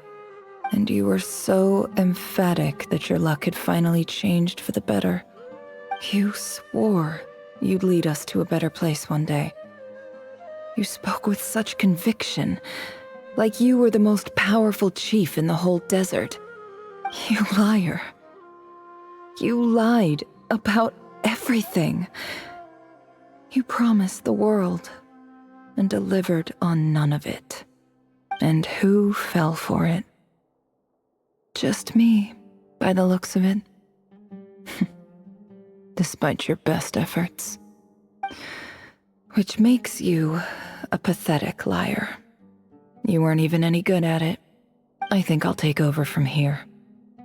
Let me show you how it's done.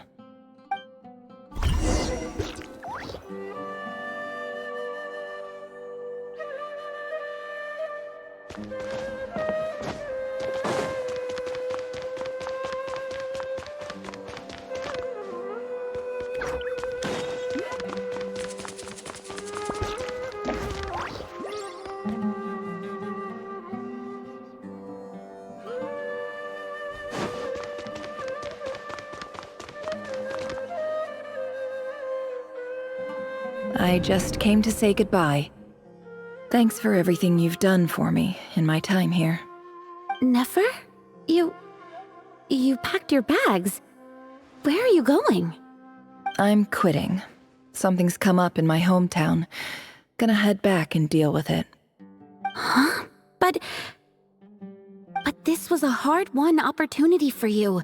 You know that better than I do. It was, but it doesn't matter. I have more important things to deal with and they can't wait. Oh, and I didn't want to overfill my bags, so I left some incense on your desk.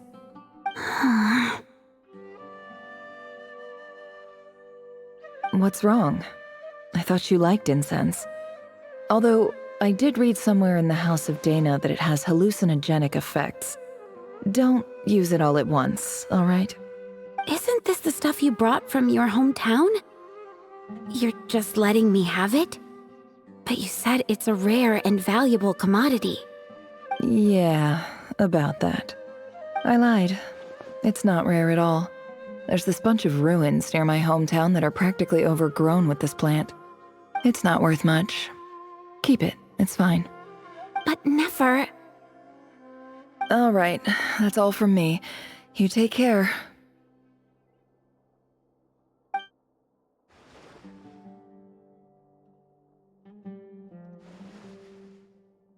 Don't forget me, okay? I mean, we're more than just classmates, right? We're friends. Yeah, I'll remember you. I lied again. That incense is worth a fortune, and it's a rare find even in those ruins. And as for remembering her, I have far too much to do when I get back. No time to reminisce. I'll be lucky if I even make it through this alive. But either way, I expect I'll forget you pretty quickly.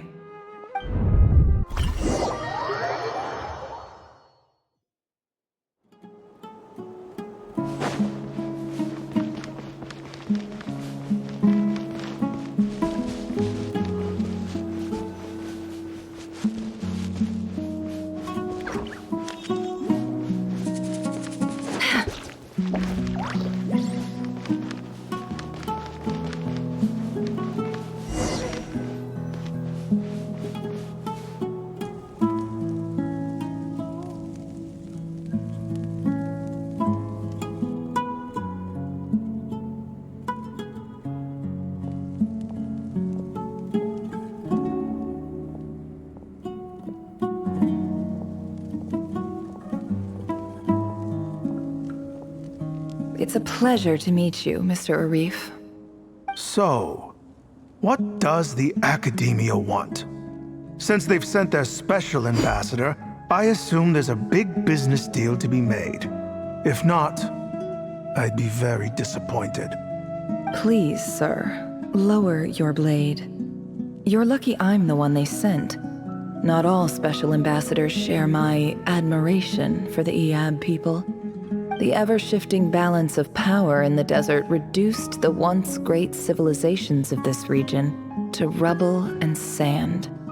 But the story of the Iab has a very different trajectory. Others grew weak, but you grew strong, beginning in obscurity and moving to prosperity. You're the only ones who defied the trend. Huh. So, you do know who you're dealing with? This well is the perfect symbol of your strength, is it not? It used to belong to the Unut, but it looks like you have control over it now. You're not wrong. But I'm sure you didn't come all this way just to flatter us. Of course not. I came to bring you some very good news. Some information that recently came to light, which might just be your ticket to freedom. Records uncovered by the Vahumana Darshan show that a certain well currently under Iab control is built on top of some ancient ruins.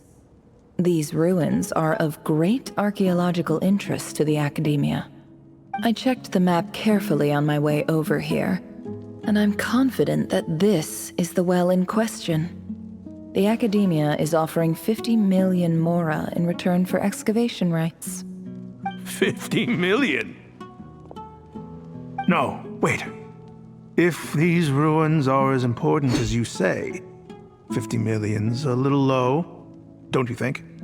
Don't get greedy, Iab. We know far more than you think. We know that you seized this well by force. Wasn't that the first step in your rise to power? To drive away the Unut and steal their water supply? So what if it was?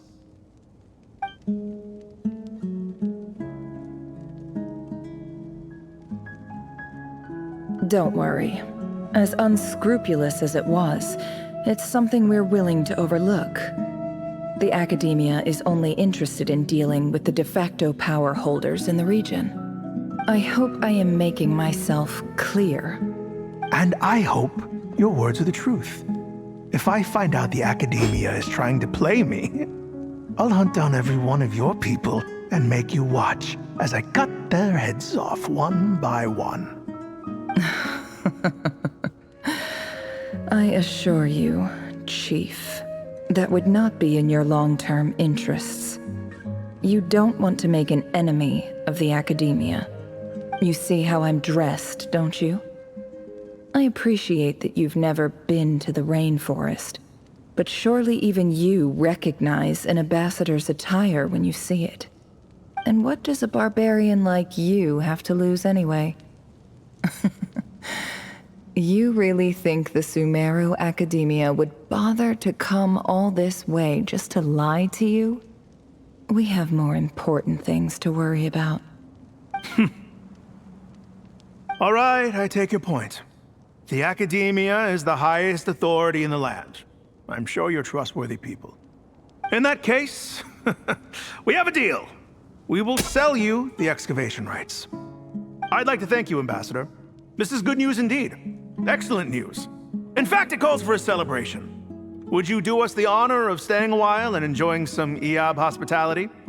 Gladly. I am partial to wine myself, and I trust you are as well. So let's indulge in a few drinks together, in celebration of this momentous occasion.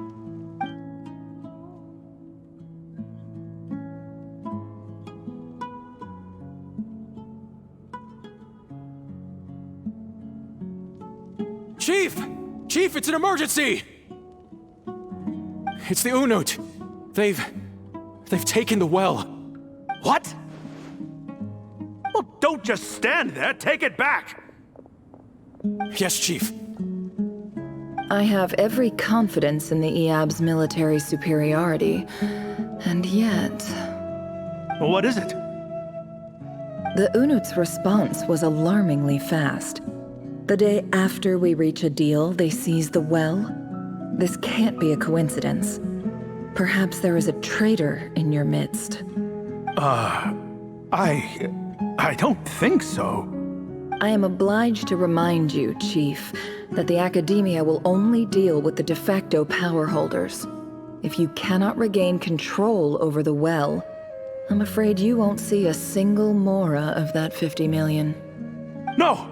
Please, Ambassador, just give me some time. I swear the Unut will not get away with this. That well is ours, and so is the mora. Glad to hear it. I will wait here for an update. If there is a traitor, I will find them. In the meantime, make yourself at home. I'll report back as soon as I have an update. Much obliged. Wow. All it took was a few words and I've got him wrapped around my finger. What an amazing feeling. So, in summary, Ambassador, the Academia would rather negotiate with our tribe instead of the Iab, yes? The Iab are ruthless murderers who don't listen to reason. And now they have the gall to interfere in our research projects in the desert region. So let me ask you, Chief, if you were the Academia, what would you do? Kill them all, of course. Precisely. The Academia does not tolerate those who stand in our way. The Iab have held back our academic pursuits for too long, and our patience is wearing thin.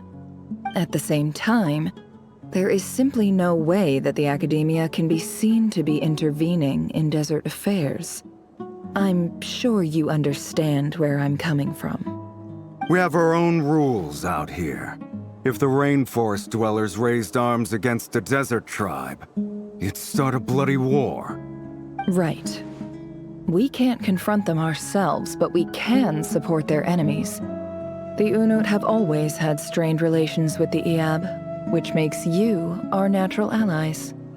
Natural allies. Weren't the Iab your allies once?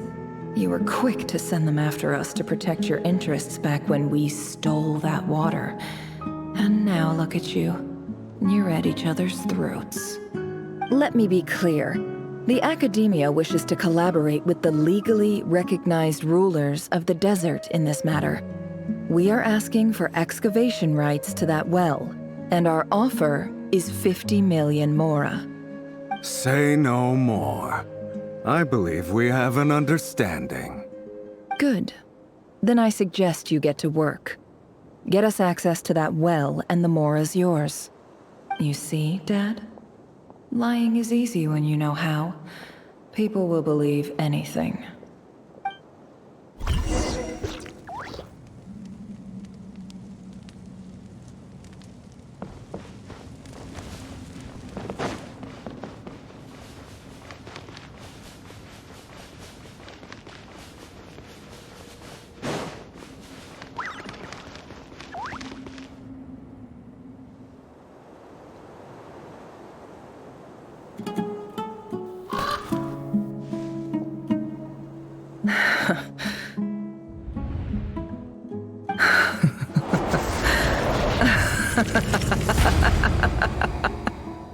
Look at yourselves.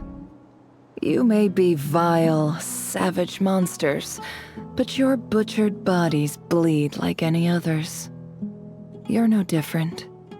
You're nothing special at all. The monsters who destroyed my home, they're just ordinary, petty human beings. What a joke. I think we're even now. Maybe I've even done the desert a favor. It's a better place without all these people around. Oh, Sinuhe, my gullible fool of a father. Perhaps if you'd been as ruthless as I was today, our tribespeople would still be alive. In this dog-eat-dog world, a chief needs to be tough to survive. But you couldn't do what had to be done. So I did it for you. Nefer, it's okay. All of this is in the past now. I believe I remember you promising to remain silent. Yeah, but even so... Yehoda, is there anything you can do to ease the tension?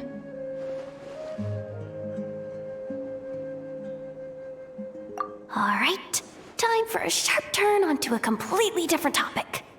So, anyway, that's enough of that. When are we getting out of this place? Feels like we've been walking forever. I'm getting pretty tired. Oh, Alma, you tired? Yes. If we can find somewhere to sit down, I could certainly do with a rest. It's not far now. There should be a temple just up ahead.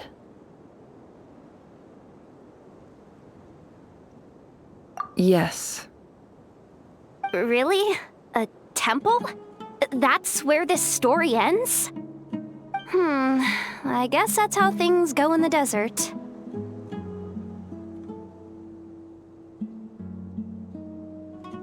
Desert dwellers can never escape their destiny. Or so everyone says. I never wanted to believe it, but looking back now, I'm as desert as they come. You mentioned a temple. What's waiting for us there? My biggest trade secret of all. Ah. Then I'm guessing it's where you got your power from. The power to peer into other people's minds. I didn't know you were clued up on any other religions. I'm no expert in the history of Sumeru, but since you come from the desert, I would imagine it has something to do with King Deshret. Sounds impressive.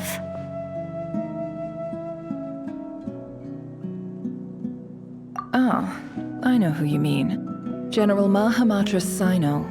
The spirit of Hermanubis dwells within him. That's Boss Neff for ya. She knows everything. Sino's hardly a figure of obscurity, but I know about Sethos too. What about him?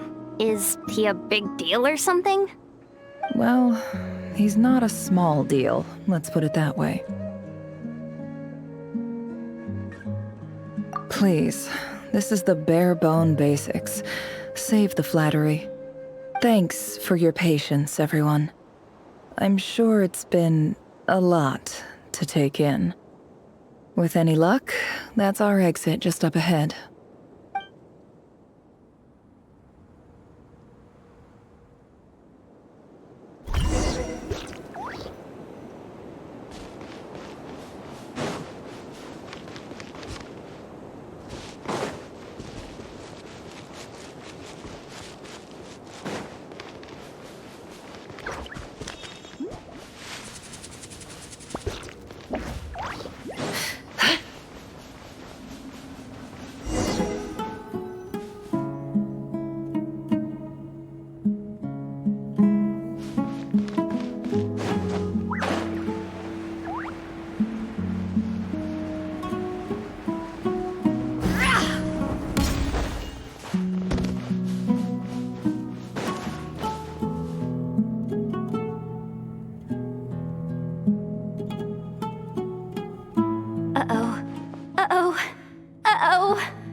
Here, I don't have anything to add about any of this stuff.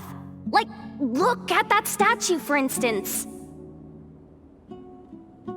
I want to do the whole name-dropping, this girl knows her stuff thing too, but I've never seen anything like it before. A statue with the head of a bird. That's Thoth, the Ibis King, one of the 7 pillars of King Deshret. The legends say that he, the Crocodile King, and the Goat King were the 3 retainers of King Deshret. Let's take a look.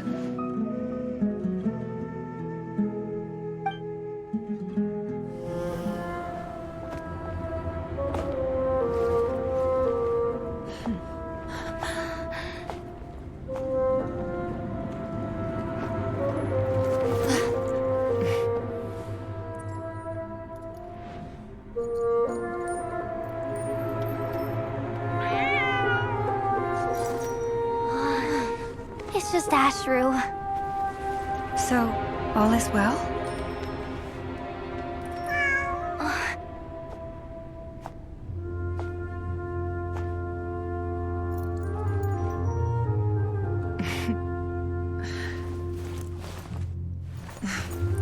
Typically speaking, at this point, the world disintegrates. Then we find ourselves back in the outside world. Besides, these are my memories. There's nothing to fear. You're sure? Of course. It's almost over.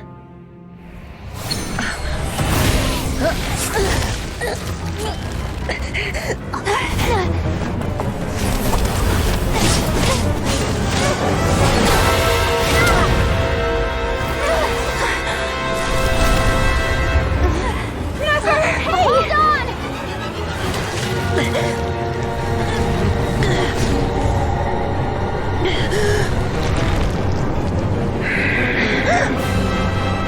Knowing too much is always a death sentence. Speak for yourself.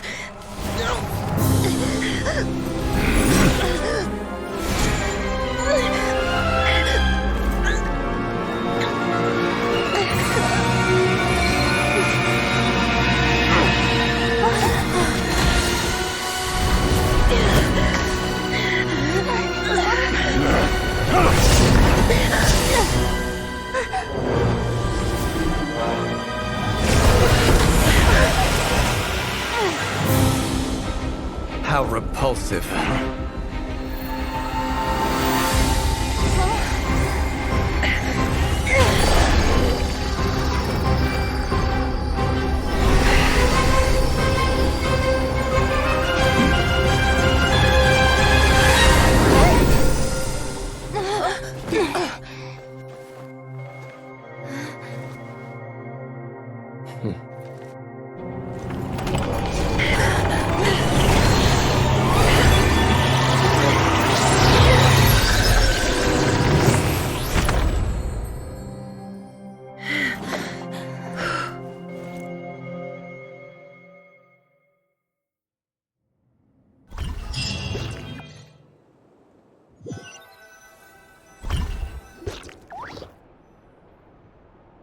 Timed that pretty well, didn't I?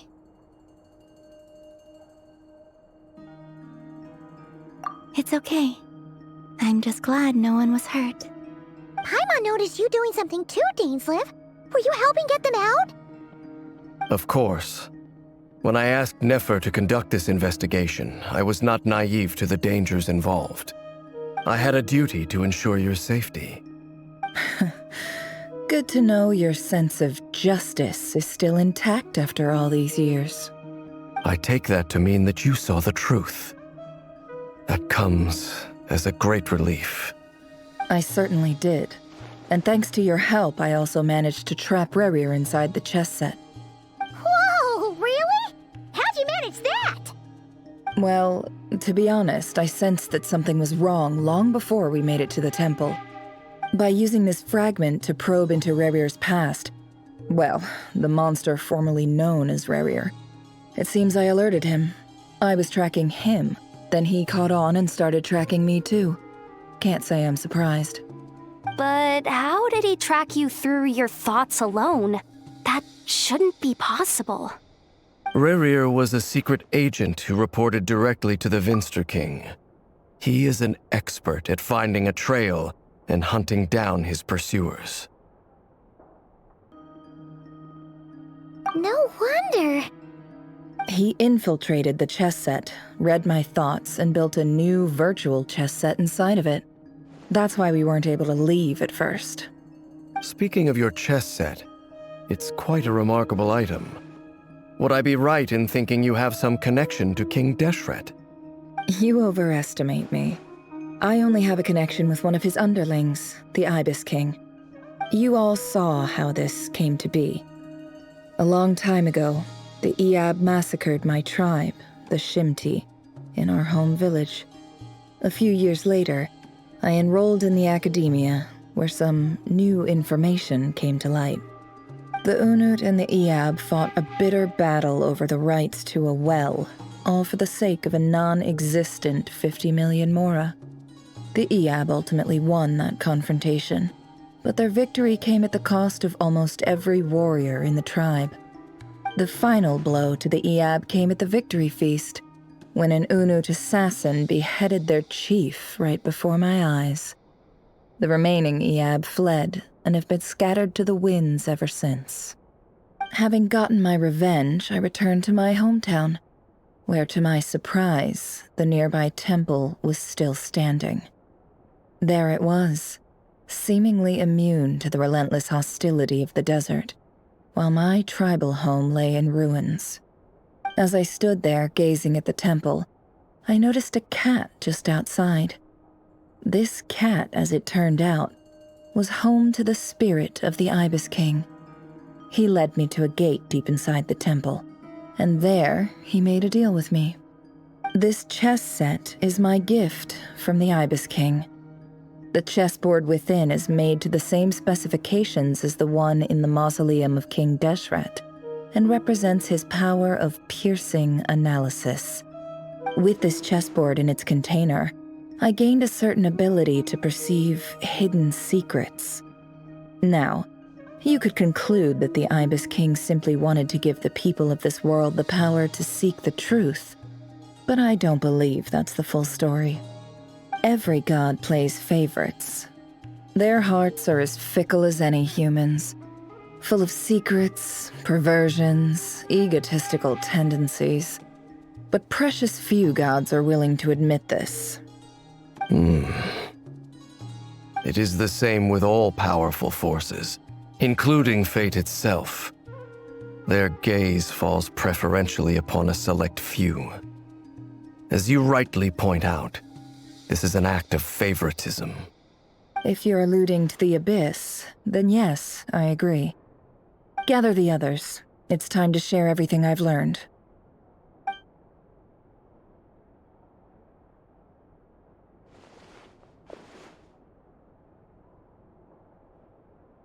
Thank you all for being here. As promised, I did some further investigating into the Rerir of Solnari's background. I am pleased to report that the investigation has been most fruitful indeed. The Rerir of Solnari, real name Rerir, was once a Khanrian subject who served the Vinster King. I will now share the important details of his story. Please save any questions or comments for the end.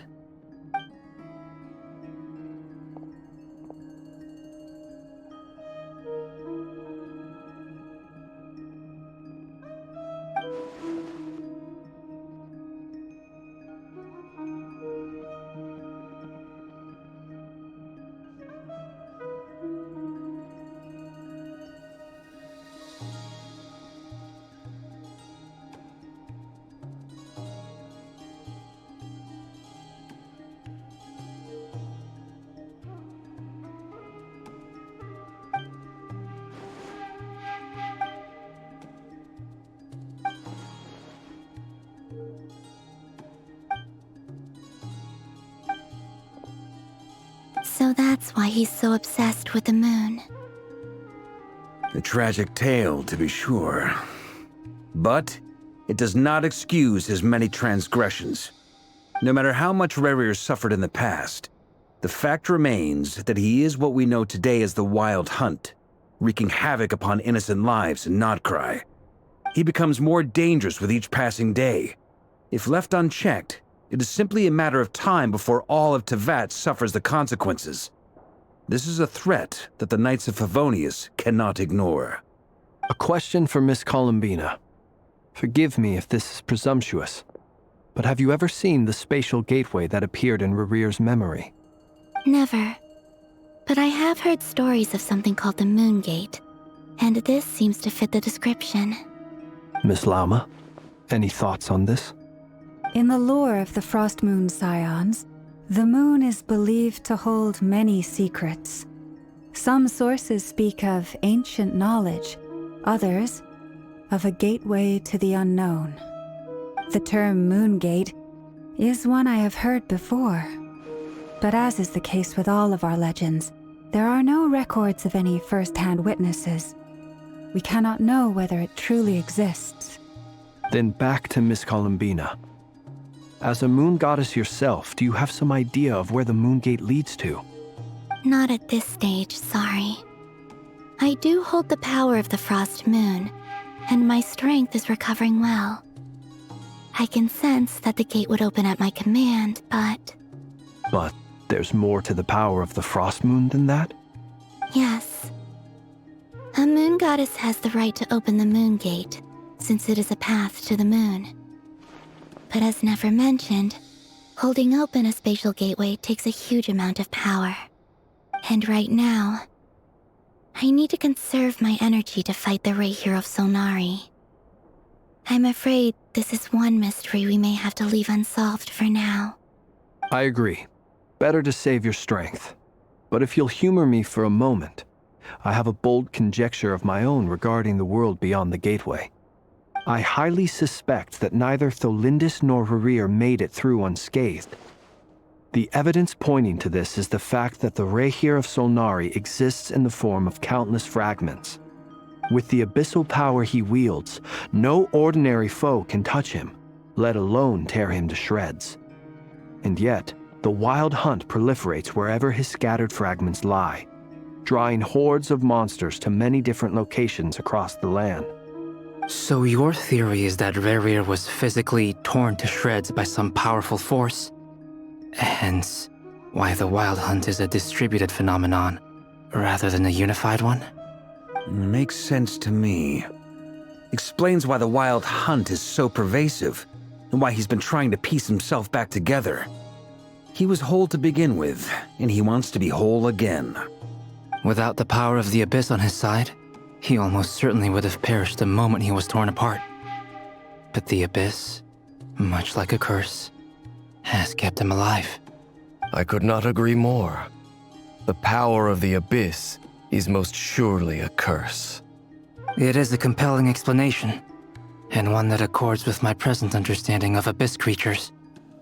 Whether the life form in question is primitive or advanced, if a curse has extended its lifespan unnaturally, it will continue to survive in spite of everything.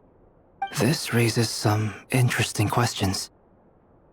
I will run some experiments and see if there is any validity to my suspicions. That being said, regardless of whether my research bears fruit, I would like to thank Miss Nefer for conducting such a thorough investigation. Already, it has greatly enriched my understanding of the entity we face. My pleasure, Mr. Albedo. I too hope that the information I have shared today proves useful as we look to formulate the next stage of our plan. Hey! What is it, Dainsleif? You look really upset! It's just... when I think of the man I once knew as Rerir, I struggle to understand why things had to turn out like this. The two of you used to be friends, didn't you? I don't know if these words will bring any comfort, but my heart goes out to you. Mine too. We can never know all the hows and whys of the way things are. The moon and stars are full of untold secrets and lies, and the skies are host to many more mysteries than these alone. Yet, none of that can begin to compare with the complexity of human life. Those are the first comforting words I've heard in a long time. Thank you, both. Well, I think this is a good place to end today's meeting. I'm sure Nefer needs some time to recover. She's been through an awful lot today. That's very thoughtful of you, Lama. Of course. Sounds good to me. Take some time to rest and digest before we reconvene to nail down a plan.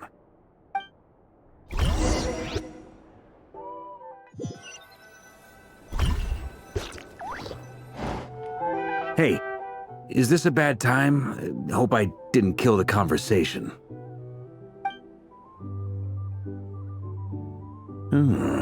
Nice room. Oh, I'm not coming in, though. Why not? It's just a hotel room. If it's all the same, I'll just stay out here. I might not look the part, but I'm technically a knight. Barging into people's private quarters isn't the kind of thing we do.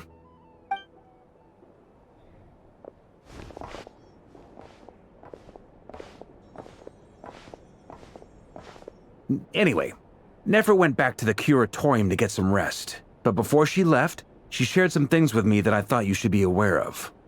Firstly, although she managed to trap the Rerir of Solnari inside her chess set, there's no guarantee that the power of the Ibis King is any match for one of the 5 sinners. Their powers are beyond our comprehension. It's only a matter of time before he finds a way to break out. We have to come up with a plan and take care of him before that happens. Honestly, Paimon figured that might be the case. So, how long have we got? Well, I asked her that same question. She talked for a long time, but for the most part, it seemed like she was trying to convince me how precious her chess set is. What a long and storied history it has. It felt like some kind of sales pitch, you know? The kind where you end up handing over Mora against your will? Anyway, after all that, she finally answered the question. 2 days, at most. 2 days? Holy moly! Can we even recruit enough help in that time? That remains to be seen. Which brings me to the second issue. Dainsleif is obviously conflicted about this whole thing. But given how little time we have, there's no way we can pull this off without his help. You have some history with him, right? Do you think maybe you could talk to him for us?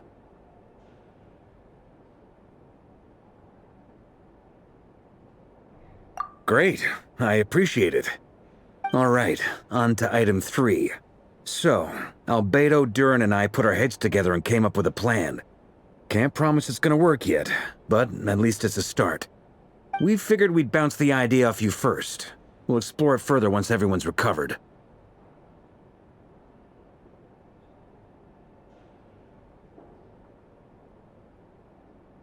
Oh, Paimon's dying to hear this. All right, so here's what we're thinking.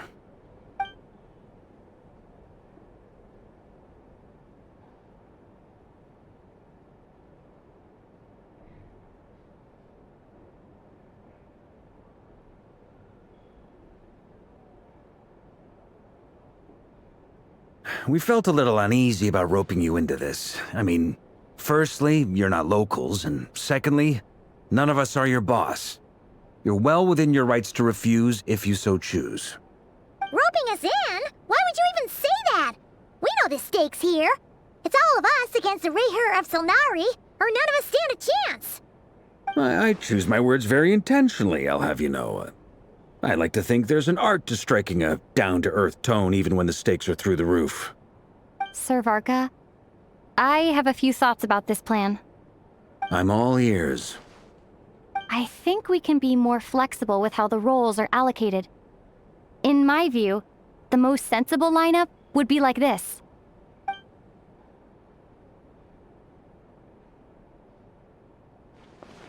I see your point, yeah. But if that's how we're going to approach this, you'd better make sure you're ready. To be clear, I don't doubt your abilities. Far from it. I just want to make sure. Are you really willing to take all this on? I want to do everything within my power. The Rerir of Solnari is a truly fearsome opponent, and if I do my part, it'll greatly reduce the risk for everyone else involved. Well, that tracks with what I've heard. Jean's mentioned in her letters that you're so diligent it's almost abnormal. As in, most people weigh up the risks and rewards in situations like this. But you seem to just march towards danger without a moment's hesitation. Of course, everyone appreciates a fearless pioneer. But all that aside, I'm the Grand Master of the Knights of Favonius, and you're our honorary knight. I want to make sure your courage doesn't come at the expense of your safety. Thank you, Sir Varka. I should be the one thanking you. It means a lot to have you on board. I'll give some serious thought to your suggestions.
This is a thorough plan, but I do have one last question before we take action. How can we be sure that our enemy won't leave the designated area? Great question. Albedo's been hard at work analyzing Rerir and the Wild Hunt's behavioral patterns. His conclusions are as follows. Firstly, from the earliest known confrontation until now, Rerir has never displayed any ability to manipulate the dimension of space. So it's unlikely he has any power in that domain. Secondly, he seems to have a particularly strong vendetta against our group. If we put him in a fight-or-flight situation, he'll choose to fight every time. Thirdly, finally, and most importantly, he is consumed by hatred, both for the moon and for his enemies. Turns out, we tick both of those boxes. We have a reincarnated moon in our ranks, and a spy who accessed his private memories without permission. He'll be baying for blood, not looking to escape. As someone who's had their fair share of interactions with the Wild Hunt, those all seem like valid observations to me. Understood. Then I will defer to the verdict of the group. Well, everyone, that's the plan in full detail. Albedo and Durin are carrying out their part as we speak. Plan approved. Scheduling. Okay, any firepower you need, I got you covered. Let's light this baby up. The Frost Moon Scions are behind you as well. And the rest of you?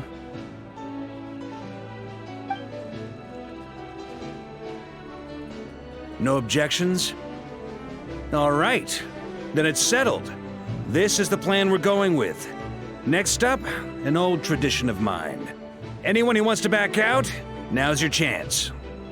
Wait, we can still back out of this? Everyone says things they regret, right? I don't want anyone feeling trapped because their mouth said yes before their brain had time to think things through. A very people-first approach. I hear that's common practice in the Knights of Favonius. Heh. Who'd you hear it from? D-Luke? Shh.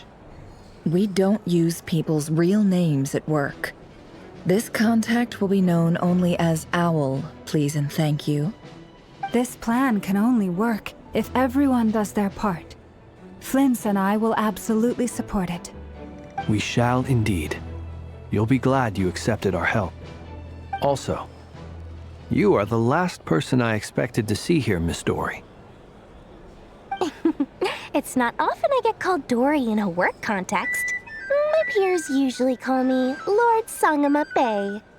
So, the longer your name, the higher your net worth. Is that the idea here? In that case, Mr. Flint's here must be worth a fortune.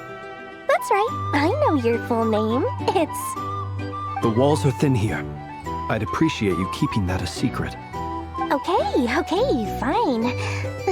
I'm actually only here as a favor for someone else. Do you have any idea how much it would cost to hire me otherwise? Oh, does this mean someone out there actually has the power to boss Dory around? It most certainly does not. We have a long-standing and mutually beneficial business partnership. She's actually the mom of a friend of yours. Said mom supplied me with a great little trinket, but now that lady's ruined everything.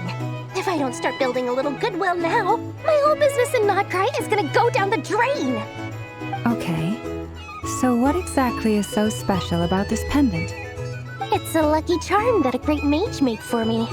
We have a business relationship, and she was worried that something bad might happen to me. So, she wanted me to have something that can store power to protect myself with. I finally got it all fully charged up with Kovaki, and then never went and used it all up at once! Never lost so big in my life! You're right. It was all my fault. I didn't mean to drain all the Kuvaki in the pendant, but I'll make it up to you. You will? Well, in that case, how about you give me your chess set, and we call it even? I knew you'd say that. Well, it's yours if you want it. In fact, take it now, and I'll even throw in a free Rerir of Solnari. Deal? You're putting me in a difficult position here. It's a very useful thing to have around, but I have a funny feeling it won't be around much longer. I guess we'll see in a couple of days.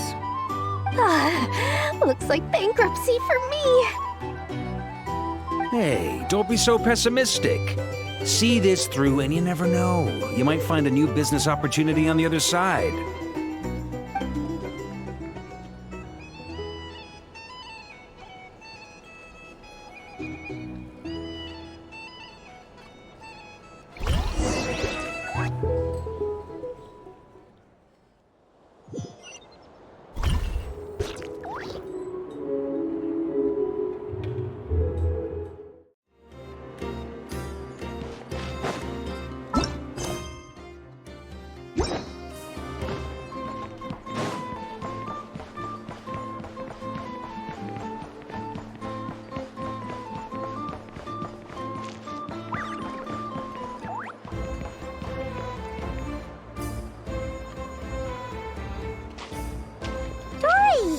are things going? Feeling ready? Oh, I was born ready. We only have 2 days. You think Lord Sangamabe would let an opportunity like this slip by? Don't forget, when something's in high demand, the people with the goods on hand get to charge the highest price of all, even higher than the sellers taking advance orders. Ta-da! See? It's right here! Ah, it's so pretty! Did you make it? No, I have a supplier. We go way back, so he made me a very attractive offer. Aha! No wonder you were talking about Lucky Charms at the meeting. You've been getting Kaveh to make them for you. That's not the full story. It actually started a while back as a project between me and the Dendro Archon. Mage Alice once warned me that this world won't stay safe forever. There may come a day when everyone faces a great crisis. I passed this on to the Dendro Archon, and she secretly brought together a research team made up of Sumeru's top scholars to invent a technology that could keep people safe. I won't go into the details because it's all very complicated, but if you want to know more, you can ask the Dendro Archon about it sometime. Anyway, point being, it was the Dendro Archon who asked Kaveh to build this little contraption. As one of the top Kashara War talents, he was the obvious choice. Took him long enough. He stressed over it for ages. Must have gone through at least a dozen designs before producing a final product. But that's Kaveh for you. Marak delivered it to me a couple of days ago, along with a letter from Kaveh.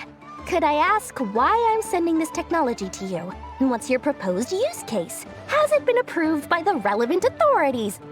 So nosy. My fault for sending him the research permit to begin with. Surely Nahida must have told him you were involved in this project. He was probably just nervous because you're always so secretive about your business. Could be. Anyway, I just replied, let's hope there never has to be a use case, because it would involve grave danger. Fair enough. But it sounds like he was just being cautious. He probably felt responsible as the one who made it. Or maybe he was asking as a favor for his housemate. He's done that before. Not sure why, though. His housemate doesn't seem to really care that much about this kind of stuff. Either way, all's well that ends well. I'm just glad to finally have my hands on the product. I wouldn't want to be without it, given the potential dangers that lie ahead. Huh? What does that look mean? Paimon's just super surprised. This must be the first time we've ever seen you actually get serious about something.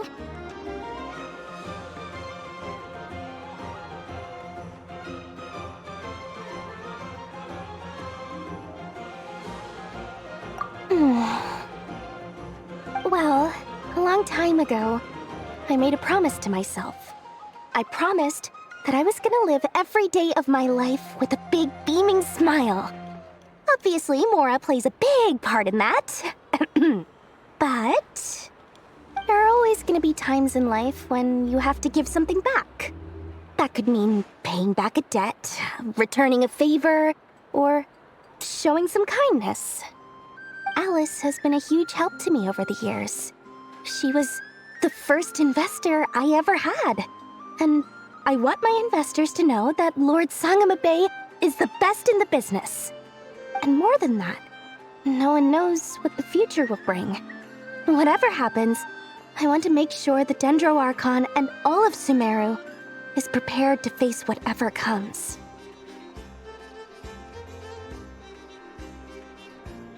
Oh, that? I was just making sure Nefer and I are square. Don't be thinking it was some sort of benevolent act. I'm no saint, so don't treat me like something I'm not. My priority is doing the business that I want to do, so long as my conscience lets me, but it usually does. That's the Lord Sangamabe business model. All right, if you say so. I do say so, and that's the whole point. I'm a businesswoman. Don't go trying to figure out what kind of person I am. You'll exhaust yourself. Much easier for everyone involved if you just take my word for it. Oh, and could you two help me get this stuff where it needs to be? Thanks so much. You're my favorite assistants.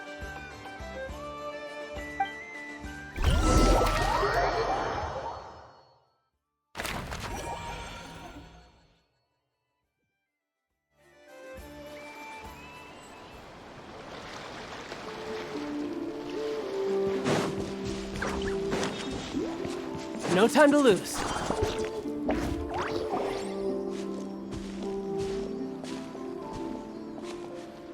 Traveler, Paimon, it's good to see you. Everything going smoothly over here? Sort of. As you're probably aware, Varka, Durin, and I captured some abyssal creatures from the Wild Hunt. Per the plan, we dissected and analyzed some samples of these creatures. The process went very smoothly. The findings, however, come with some troubling implications. What?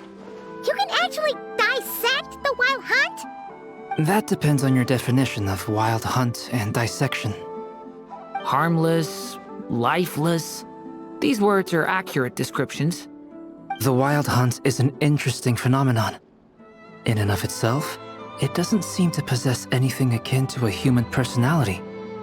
But taken as a collective, the medium through which the Wild Hunt is summoned does appear to have a soul. Master griped a lot about the wise Horoptotire, and seemed somewhat fascinated with the Faust Certology. But she barely mentioned Rerir at all. I don't think that was because of his lower social standing, though. Anyway, it's a pity. I should like to hear her thoughts on the nature of the lifeform he has become today. It's a strange mix. The furious energy of an abyssal being channeled through a fractured physical existence. A consequence of being torn apart by an unknown power. Perhaps the only explanation for his survival in this state is that he sacrificed a degree of individuality in exchange for a continued existence. Oh, sorry. Once I get talking about interesting research, I have a tendency to go on indefinitely. Back to our research findings. Essentially, they confirm my hypothesis. Rerir's corpse is completely contaminated by the Abyss, and the effects are irreversible.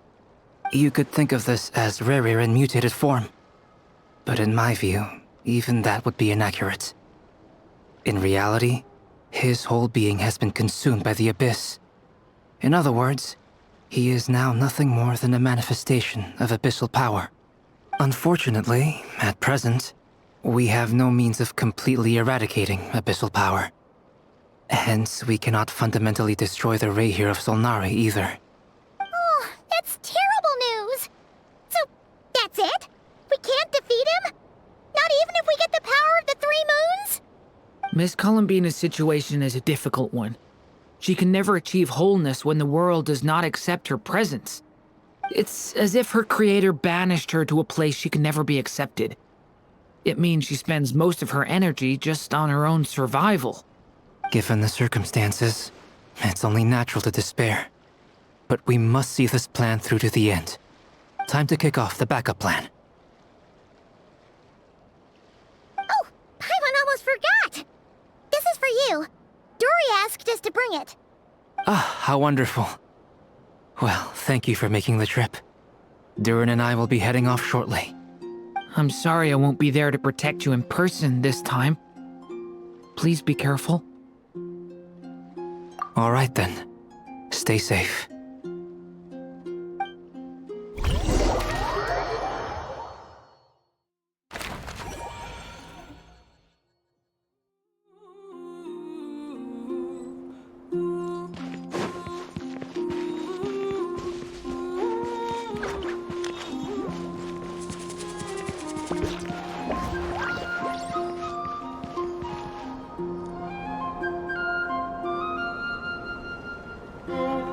Miss Lauma, is everyone here? Yes. The fate of my flock is in your hands, Grandmaster Varka. Please keep them safe. My lady, what are you saying? Within the next 24 hours, we will face the biggest crisis the world has ever seen. This is not a burden that we deserve to bear, but I believe that we reap what we sow in this life. So I intend to act. I must do what I think is right. For me, that means fighting for the future of Nod-Krai. This gentleman is the Grand Master of the Knights of Favonius, Varka, Knight of Boreas. In my absence, please follow his lead. Hey, everyone. Guess I should introduce myself. Well, to start with, I know my way around a battlefield. Biggest strengths are honesty and hard-workingness. Anyway, point is, I don't intend to let Lauma down. I'm gonna do everything in my power to keep every last one of you safe and sound.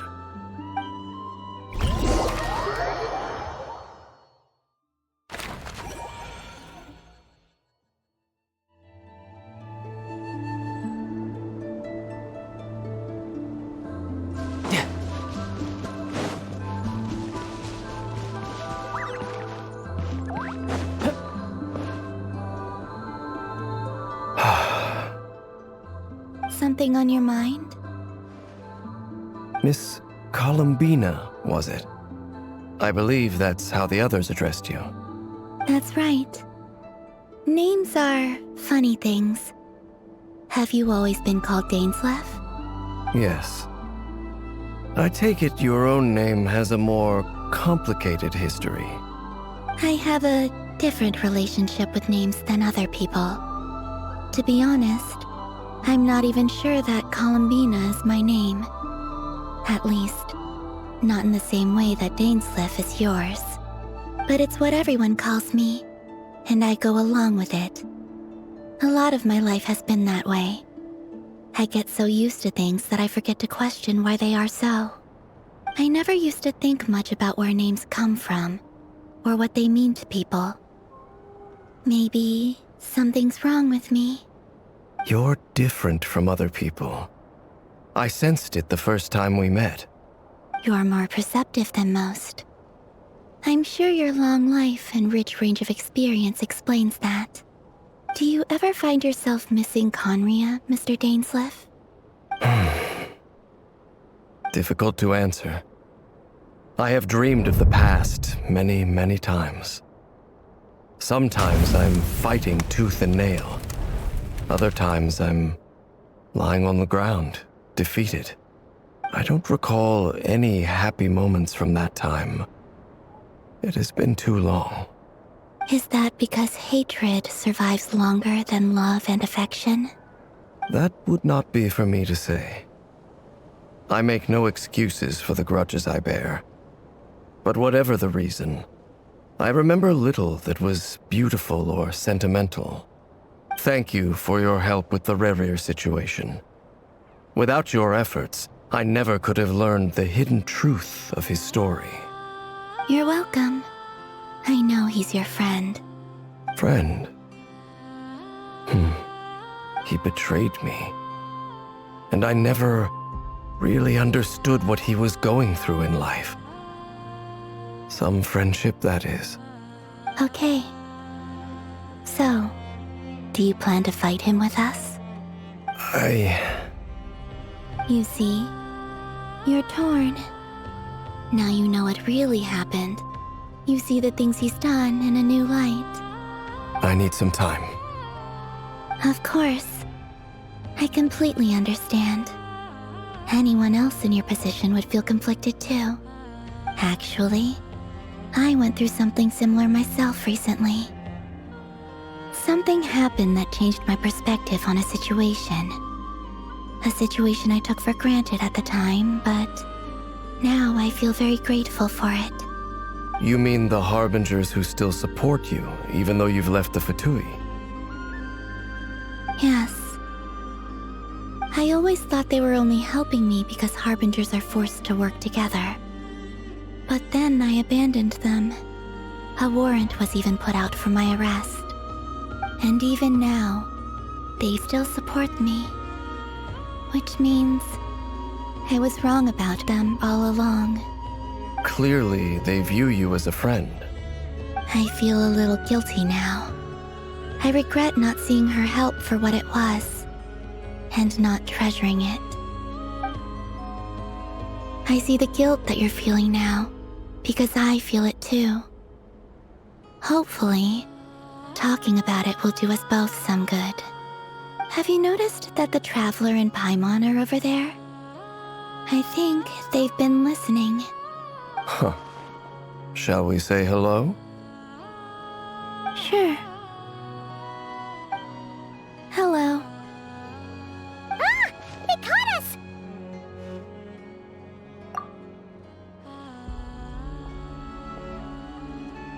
I apologize for making you worry.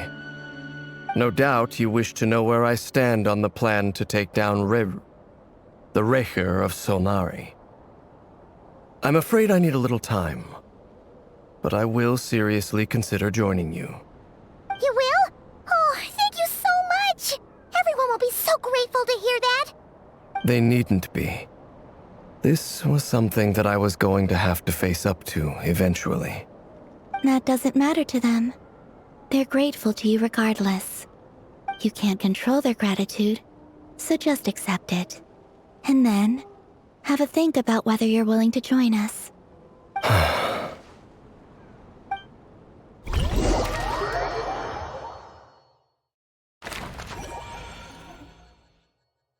It's nearly showtime! Let's go rendezvous with the others. You know the place.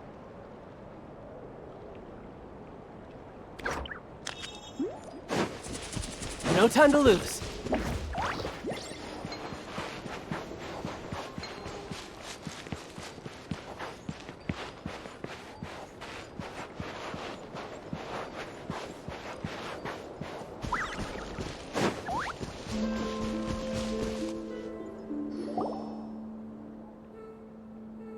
Ah, you're earlier than I expected. Hey, Flint's! Been waiting here long? Not too long. I came a little early so I'd have some time to think. Are you nervous about the battle? Quite the opposite. I'm reminiscing on my past battles. When I was awakened by the Ratniki, I had not touched a weapon in many years. I felt like the battlefield was not where I belonged. But after waging war against the Wild Hunt for so long, I came to realize something. A life of absolute peace is simply not a possibility for me. My restless flame indicates that somewhere inside of me, there is a deep yearning to root out the evil in this world. Oh, that doesn't sound like such a bad thing. Well, in the past, when I was a Fae whose primary concern was hibernation, it was hardly ideal. But it certainly serves me well here in the present. And I am delighted to be able to join forces with you in this endeavor. Looks like I'm not the first to arrive. Ah, Miss Lauma. Did you sleep okay last night? I struggled to settle down at first, because of the nerves. But don't worry, I got enough sleep in the end. I'll be just fine. Please, I'm just doing my part. Never! Over here! Aino asked me to relay a message. She said Anefa will be on high alert and keep a close watch over all secondary districts where defense is required, providing support as necessary. Meanwhile, Aino herself will provide range support to us directly, using her latest invention. Excellent. My thanks to all involved. The chess set's looking a little unstable. It won't hold him much longer. We should be prepared to engage at a moment's notice. No sense sitting around waiting. Let's make the first move while we still have the option. I agree. Paimon, find a safe hiding place. Got it! Be careful, Traveler! I will.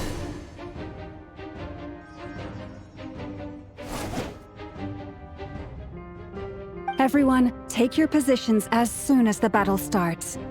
Every ounce of strength we have in our bones, let us bring to this fight.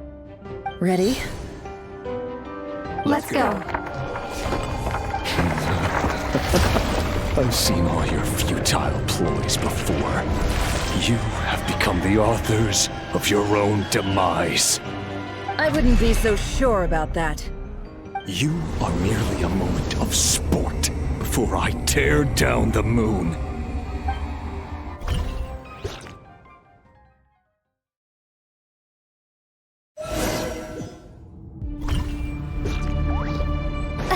Stay on your toes. Yep, you too. Receive my blessing. The moonlight betrays your eyes. Be silent. Let me help you guys. Eat this! Hunt him down! Pathetic! No more lies. Let's see what you're made of. Water jet! Be silent. The mystery unravels. With one heart, we pray.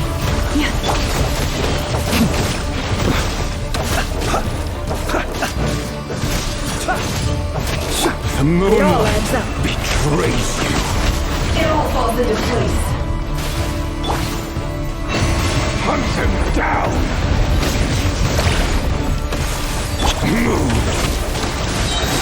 The long sleep beckons. Close your eyes. Betrays you. No more lies. It began with the moon, and so shall it end. The moon will protect you.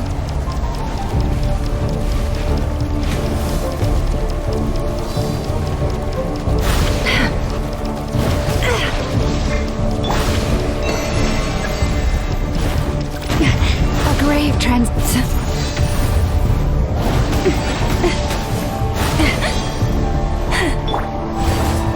Steady now. Observe.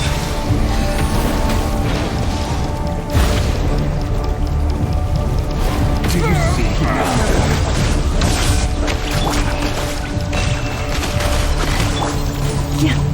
From here, when will it be as you foretold?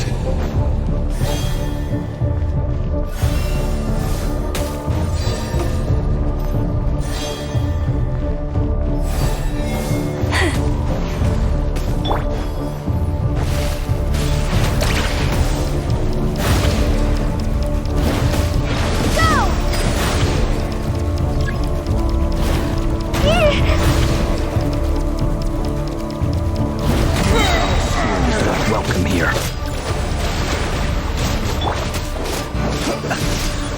The night cometh. Leave this place for the everlasting void. The deception ends here. No more lies.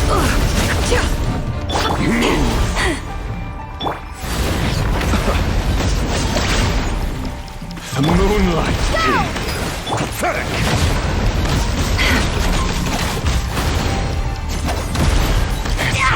Futile. Hunt him down. It all adds up. Forest, Close your eyes. Hunt him down.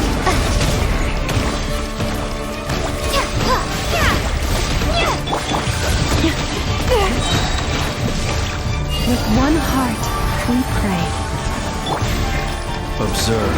Be silent. Move. Hunt him down. Close your eyes.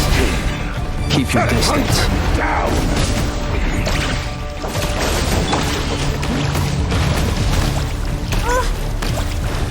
The moonlight betrays you. Hunt him down. No more lies. Leave. Seek within.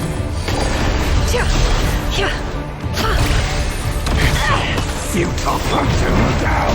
Be silent. Close your eyes. Night falls. Pathetic.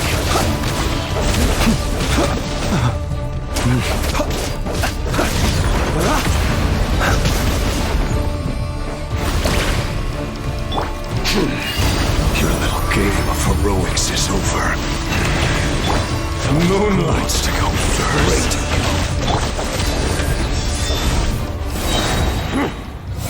Now, get out of my sight! No! Power. We've been separated. Take. You okay? Nefer, where are the others? Stuck outside the barrier. I guess he really doesn't like us. I told you before. Knowing too much is always a death sentence. Reborn. Be careful what you wish for.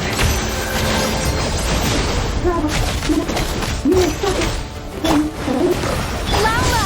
Can you hear me? Silence. Voices are gone. But at least I know they're still there. I need to focus. Stick to the plan. Remember my most important task. Stalling him. If I can stall him for long enough, the moment will come.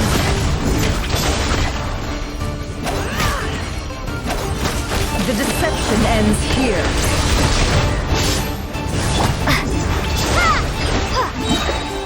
Bombs away! Can't hide the truth.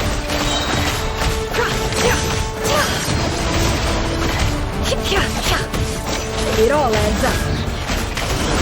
It all falls into place. Seek within. Destroyed.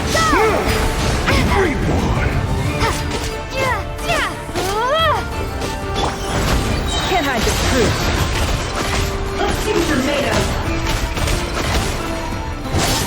The deception ends here.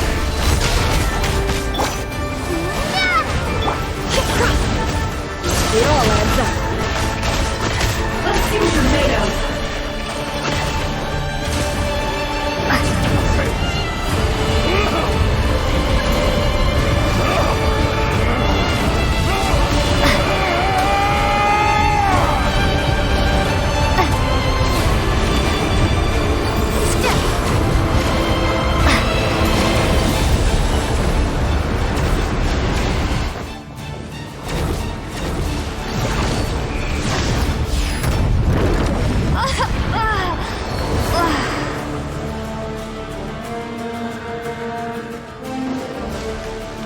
Death is within my grasp! No more lies. Seek within.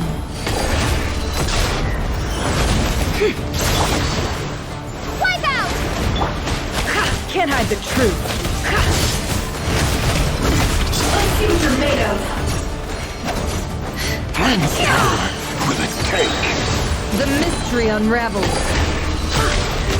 It all adds up. It all falls into place.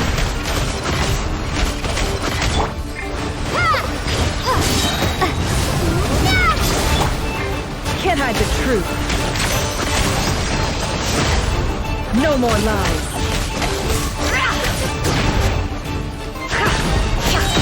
Time to come clean. The deception ends here. Can't hide the truth. Water jet! Wipe out! No more lies.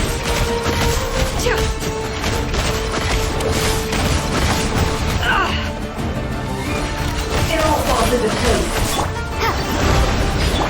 Seek within.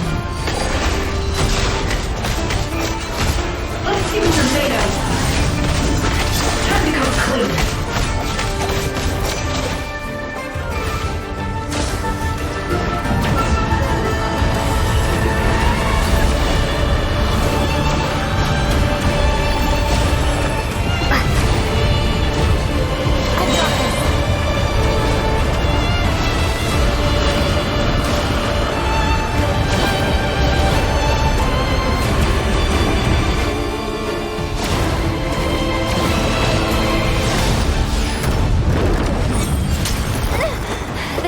Broken.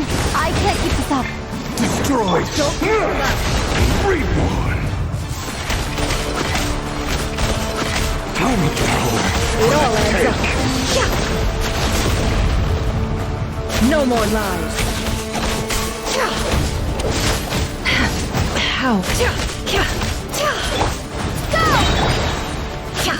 The deception ends here.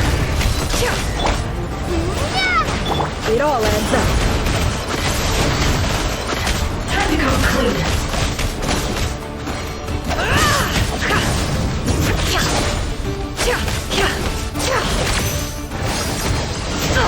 Absurd.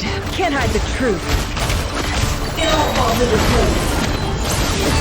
Speak within. Time to go clean.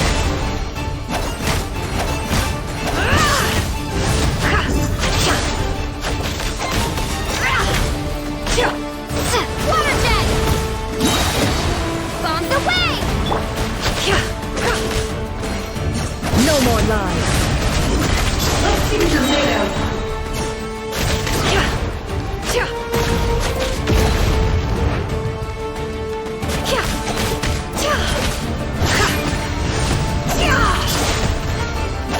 It all adds up. Can't hide the truth.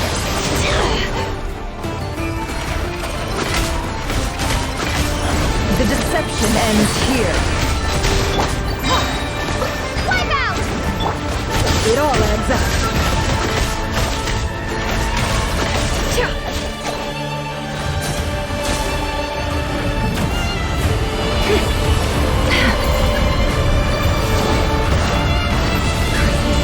There's no other way.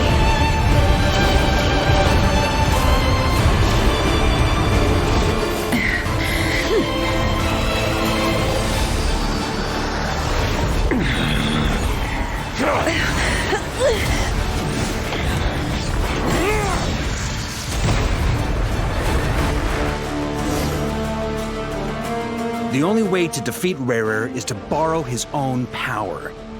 That means Columbina will have to disappear while you two bear the brunt of his attacks. You have to hold on. Find a way to keep him focused on killing the two of you.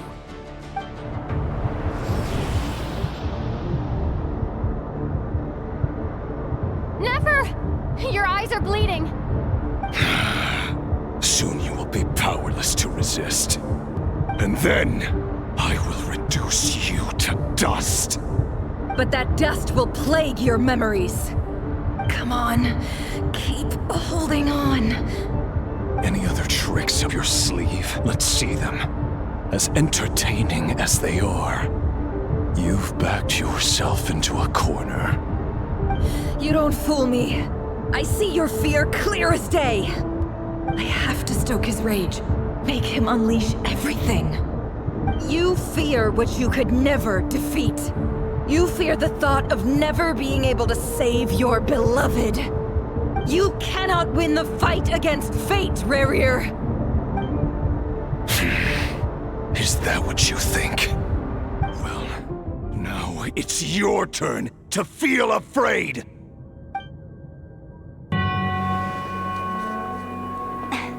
You fear the sound of your own name? Is it us you hate? Or is it what you've become? Let's see what becomes of you!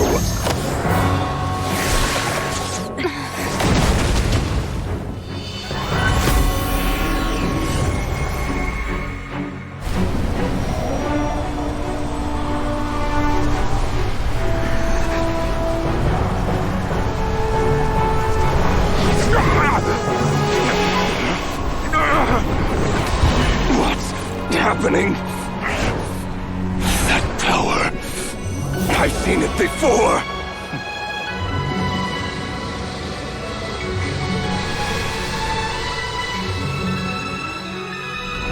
His power is on another level. We'll need to use an alchemical array to convert his power into a usable form. Then quickly channel it into Columbina, rendering her powerful enough to compete with him. I'll join you. I can help. If I release enough abyssal energy into a confined space, it'll create a potential difference, allowing us to extract a huge amount of elemental energy. Next, I'll synchronize with everyone's minds using pyro, then give you temporary access to their abilities and fields of view. But it won't last long. Can you see? Well enough.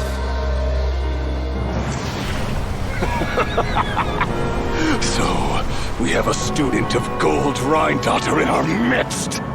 How about that?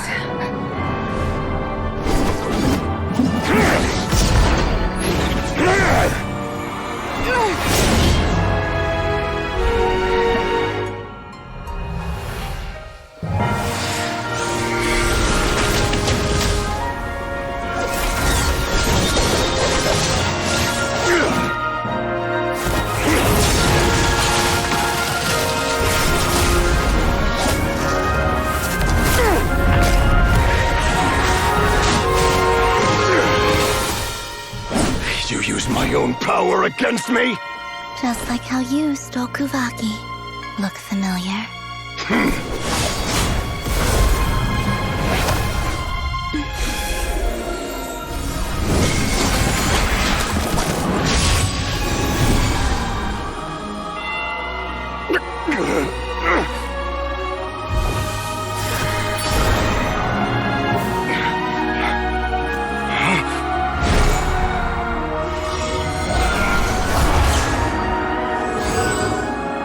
Don't you realize? You don't have the power to hold that gate open! I don't, but someone else does.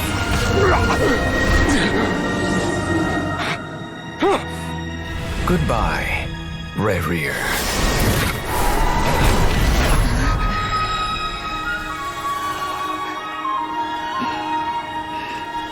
We won.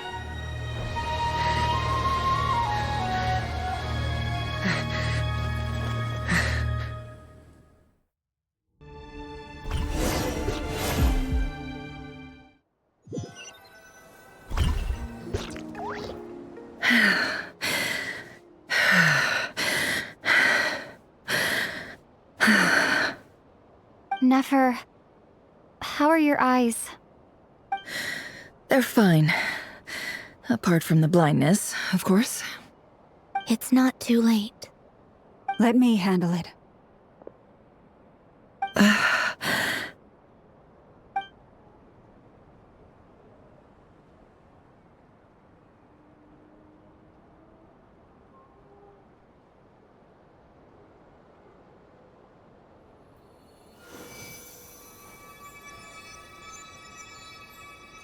Miss Nefer, it's not like you to lose your composure.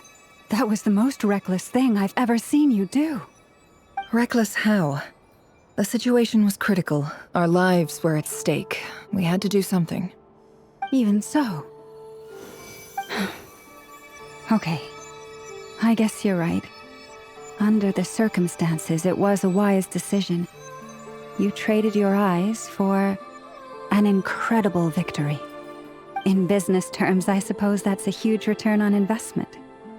I'd be hard-pressed to argue otherwise. Still, I don't like this outcome, and I don't want you to lose your sight for good. People suffer when they make sacrifices they shouldn't have to make, whether that means faith, strength, or in this case, your ability to even see. I had hoped you could win without sacrificing so much as a single hair on your head. Thank you. Really. All done. Don't try and open your eyes just yet. We'll see how you're doing in a couple of days. Until then, please follow your recovery plan to the letter. I'll send full details through Yehoda. For now, just get yourself home, relax, and rest. My dear friends, we have fought bravely and achieved a spectacular victory. A dark cloud has been lifted from the skies of Nod-Krai. All in this land will be grateful for what you have done. The moon will remember this day. Thank you both.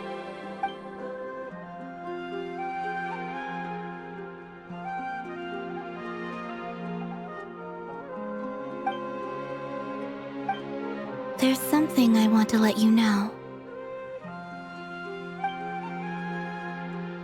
What is it? When Durin connected everyone's minds so I could access their powers, I also felt everything they felt. And since Nefer's eyes were injured, my eyes are hurting now too. Huh. Hold on. Let me try. I only feel the pain. There's no actual damage. I just thought I should tell you. You're right. There's no damage. That's a relief. But I must say, I'm surprised to hear the Kutar share something like this with me. In the past, you never used to open up about yourself. Things are a little different now from how they were. I'm learning to share how I truly feel with my friends. Friends? You have no idea how glad I am to hear that.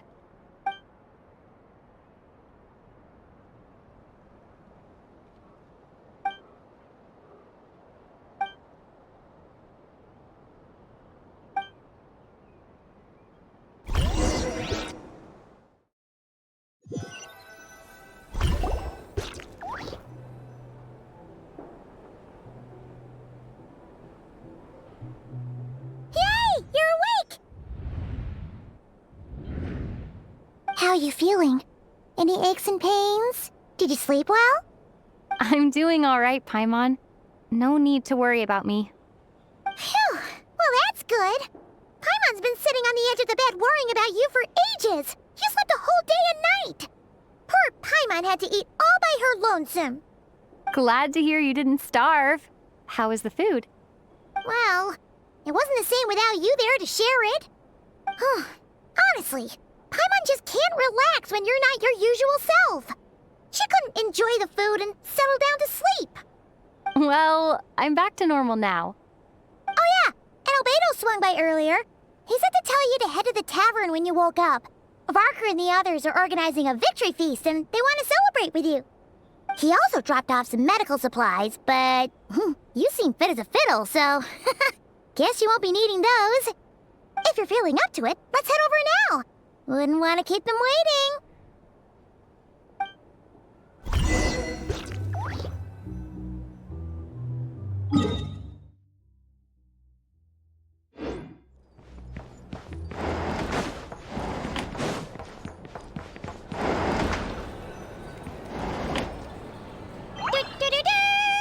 We're here! Oh, Traveler and Paimon! Perfect timing! We were literally just saying how there's no way we're holding this victory feast without you any longer, and we would have postponed it till tomorrow. How are you feeling today? Much better, thanks. Don't worry about me. Relieved to hear it. If that changes, just let me know. Happy to check you over at any time. Yep, we're here for you. Anything you need, just let us know. Oh wait, where's Nefer? How are her eyes doing? Nefer's right over there. I'm sure she'd love to catch up with you.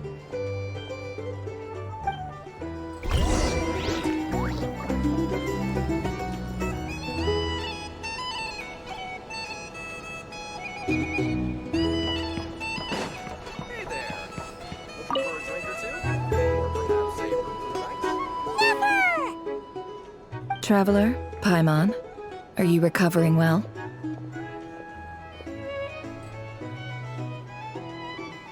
Turns out that moon chanter has some real talent after all. My eyes were mostly recovered after just a couple days rest. I can actually open them again now. Yeah, but you gotta be careful. Lauma says not to strain your eyes while they're still healing. Yes, thank you. I'm well aware. Yehoda, could I borrow you for a moment? I could do with an extra pair of hands. Oh, sure. Coming. Did you hear that? I gotta go help Lauma for a second. You guys chat among yourselves. I'll grab us some drinks on the way back. Paimon, you still like 'em sweet? You bet. Make it extra sweet, because Paimon's earned it. Sure thing.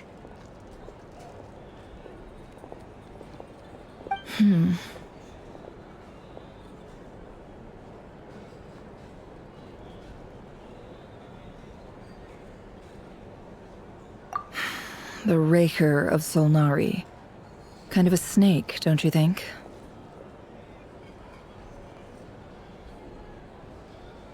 No, Definitely a snake.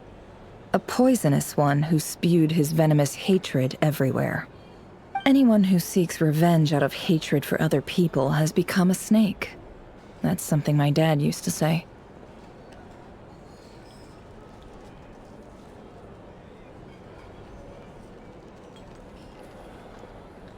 Perhaps.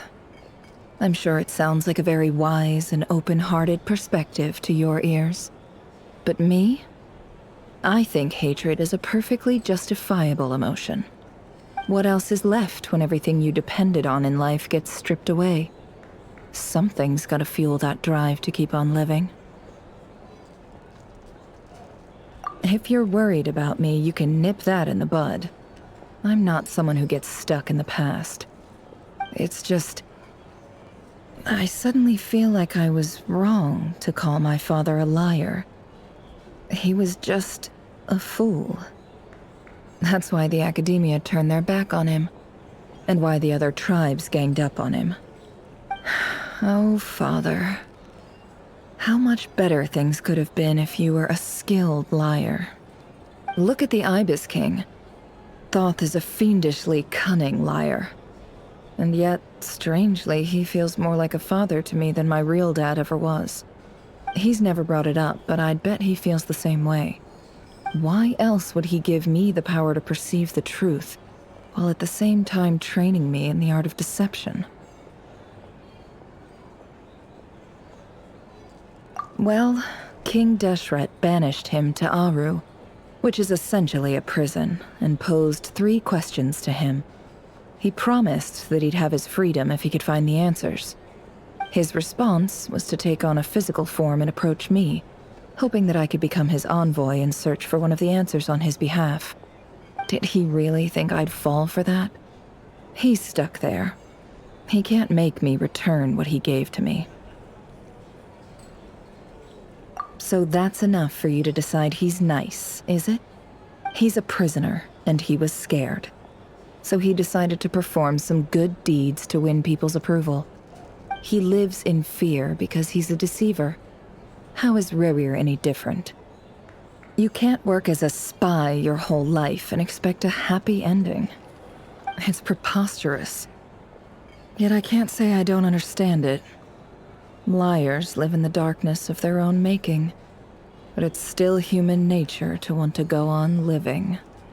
They say that a liar's soul is the most worthless thing in the world. What do you think?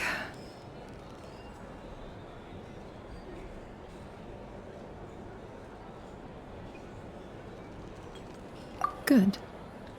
If you understand that, it means you're smart, and you see things objectively. If you ask me, the soul of a liar really is worth nothing, because all they care about is themselves. For example, when something good falls into my lap, I don't go sharing the news around. Stops other people trying to steal it from me.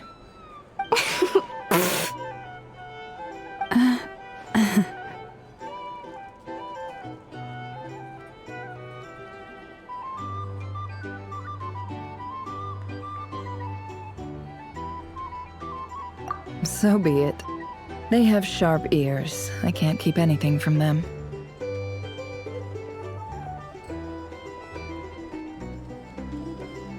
Oh, is that what it looks like?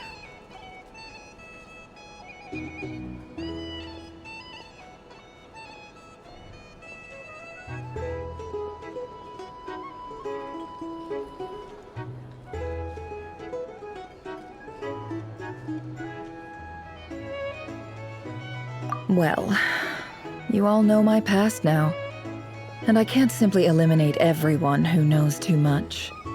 So I guess I just have to put up with you. For the foreseeable future, at least. When you find yourself in a situation you can't control, the safest play is to keep calm and start monitoring everyone involved like a hawk. In the intelligence world, you need to have a sense of perspective and play your hand accordingly. If you understand what's at stake, please ensure my secret is safe with you. I trust you'll respect my wishes as a friend. But don't forget, I will also be watching you like a hawk. Very good. Oh, wait! Now that the panic's over and we've all calmed down, Paimon suddenly remembered something. After all that build-up, our mystery ally never showed up even once!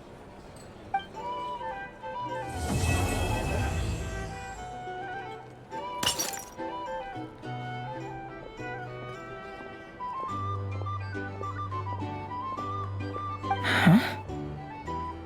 Am I imagining things?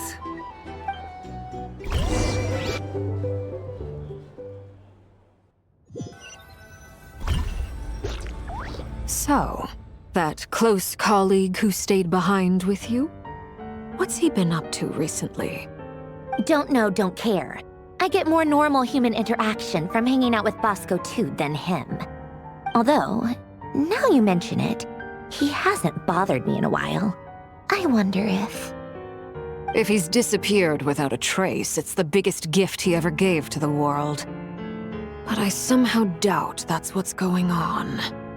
He won't lie low forever. So we'd better stay on guard.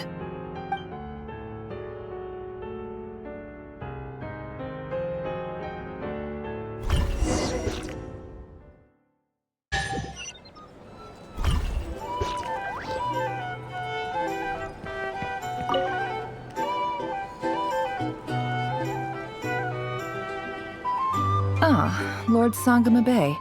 How lovely to see you. I must thank you for the device you provided. It was an enormous help.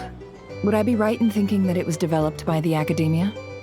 Why come and ask me when you clearly know already? I mostly came to thank you. That's more like it. A little gratitude goes a long way with Lord Sangama Bay. Play your cards right, and you might even stand a chance of becoming my long-term supplier. The chance to work with such a kind and charitable investor as yourself would be a great honor for the Curatorium. Huh? Charitable? Who said anything about charity? First time hearing about it. Let's see. The first plot of land you purchased in Nod-Krai, your desert interests, and... Stop! What do you think you're doing? Exposing my investment history! It's nothing to hide from. They're all perfectly legitimate investments.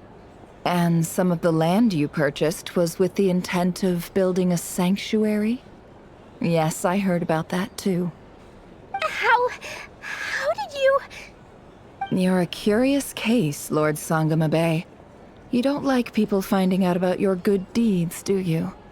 But I'm afraid no matter how hard you try to keep things under wraps, where there's a will, there's a way. You did it for Sumeru, didn't you? It was empty land that was gonna go to waste otherwise.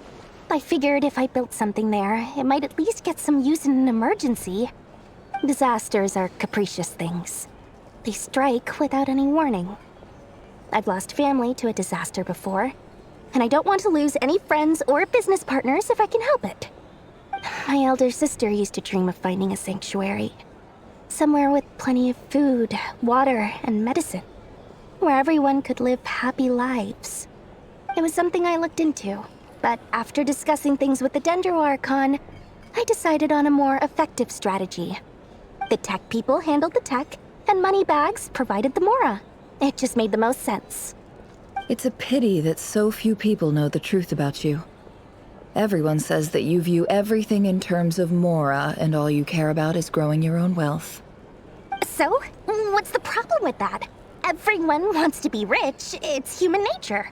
So yes, I love Mora, and it's nothing to be ashamed of. But surely you have dreams of your own beyond just making Mora. You don't get it, do you?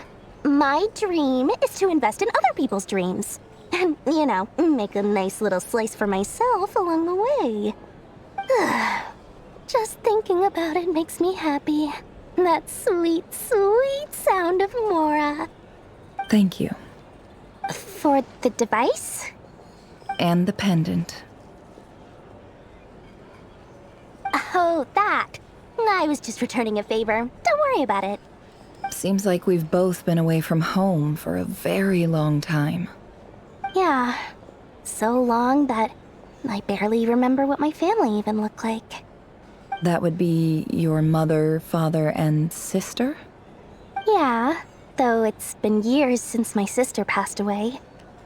It's not like I want to forget them, obviously, but memory can be even more ruthless than the most calculating business person. Beyond a certain point, if something isn't helping you, it just gets rid of it. My sister can't help me now. Slowly but surely, her face is fading from my mind's eye. It's become a vague impression. Not everything will fade. When loved ones pass away, the beautiful memories are the ones that last the longest. Yeah, that's true. If you ask me, that's the one silver lining in all of it. Well, that, plus, I'm sure that life is much better now than it was back then. Oh, absolutely. I have tons of Mora, a big beautiful house, business is booming, and I'm as happy as can be. You've got a lot going for you too. Boss of the Curatorium of Secrets? I'm sure there's plenty of Mora to be made in that line of work. I appreciate the vote of confidence.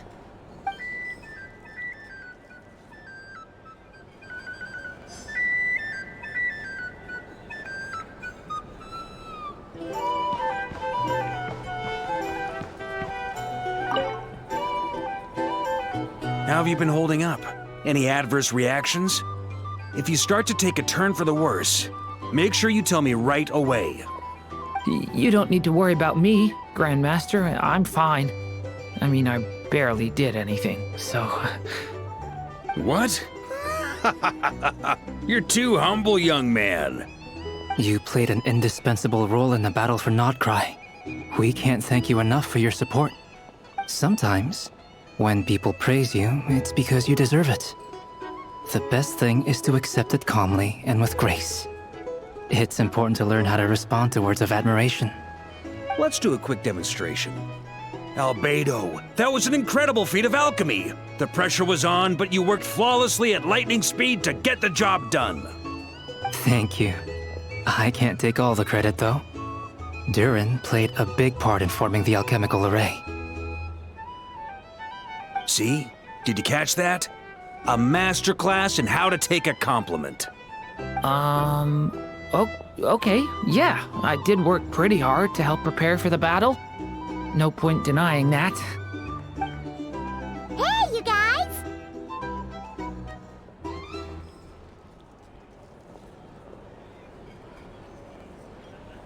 Hey, look who's bounced back. Looking good, traveler.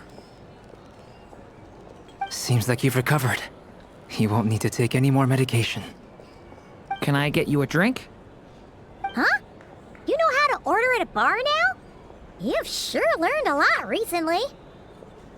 Handling a drinks order is ridiculously simple compared to alchemy. Don't worry, I'll blend into society yet. Paimon believes it! You're clearly a fast learner, just like your brother. To be totally honest though, Paimon didn't quite follow all the details when you first explained the plan to us. Don't worry, that's completely understandable. Unless you're a student of alchemy, it's hard to grasp the principle and how the process works. To put it in the simplest terms, we saw how our enemy stole the power of Kuvaki. And that gave us the idea of stealing his power to turn it against him. When facing an enemy you have no hope of defeating, it's best not to engage them in battle. So, instead of looking for a way to overpower him, we decided to help Columbina get strong enough to at least stand up to him in a fight. For this to work, we had to analyze his modes of attack, confirm who his main target was, and make sure that he wouldn't go beyond the range of the alchemical array. For added security, we prepared a total of 4 arrays. But to mitigate the impact of the battle, we identified one location in particular as the ideal spot, which is where the confrontation took place. The alchemical array absorbed his abyssal power. Then Durin processed it to render it usable by Columbina. That power enabled her to do what would otherwise have been nigh on impossible. What surprised me was that Dainsleif actually agreed to join us. Given his history with Rerir, he had every right to sit this one out. But we're extremely grateful for the decision he made. It must have been a painful choice to make. But I'm sure that making a decision was far better for him than staying in limbo. Absolutely. He was torn between two paths, but in the end, he made his choice and stuck to it resolutely. He doesn't strike me as the sort of person who'd stay trapped in limbo for long. Anyway, however you cut it, everyone gave a stellar performance. And now, it's time to kick back and celebrate.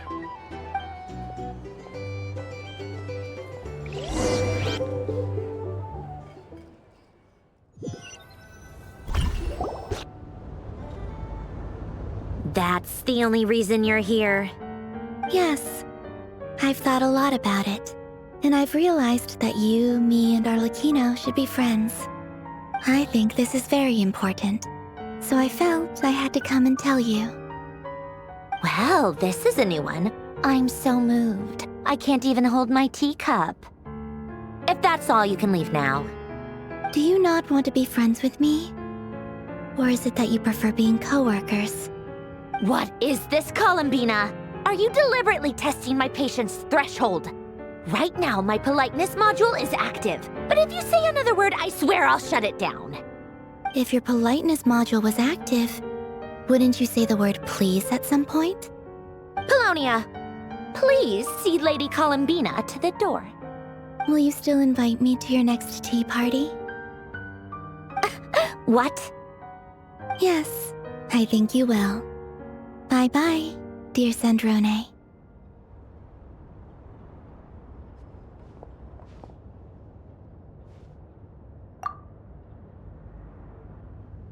Last time, the Wild Hunt escorted you out.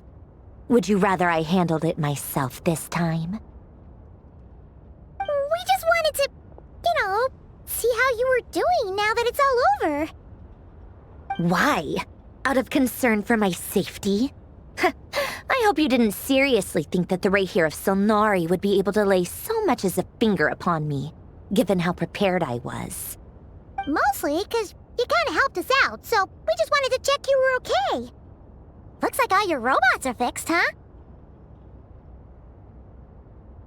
Oh, don't you worry about that. Tea time is already a write-off. The visitor before you managed to kill my appetite. If you're in the mood for tea, go ahead and help yourself. Otherwise, it's going to waste.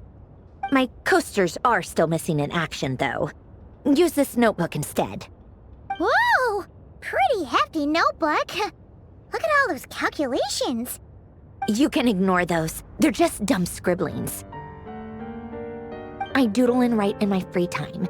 Sometimes I remember the distant, dreamlike past. Sometimes I imagine the far-flung future. And other times, I grit my teeth and note down all the crazy nonsense going on in the present. Some people do the crosswords in the newspaper. This is my equivalent of that. Trying to predict the future is like daydreaming, and writing about the present just makes me furious. The past is my favorite. If nothing else, it's already set in stone, so I don't have to rack my brains trying to figure it all out. Huh. Although, having said that, the only vaguely interesting memory in my past is probably that guy they call Lord Artificer.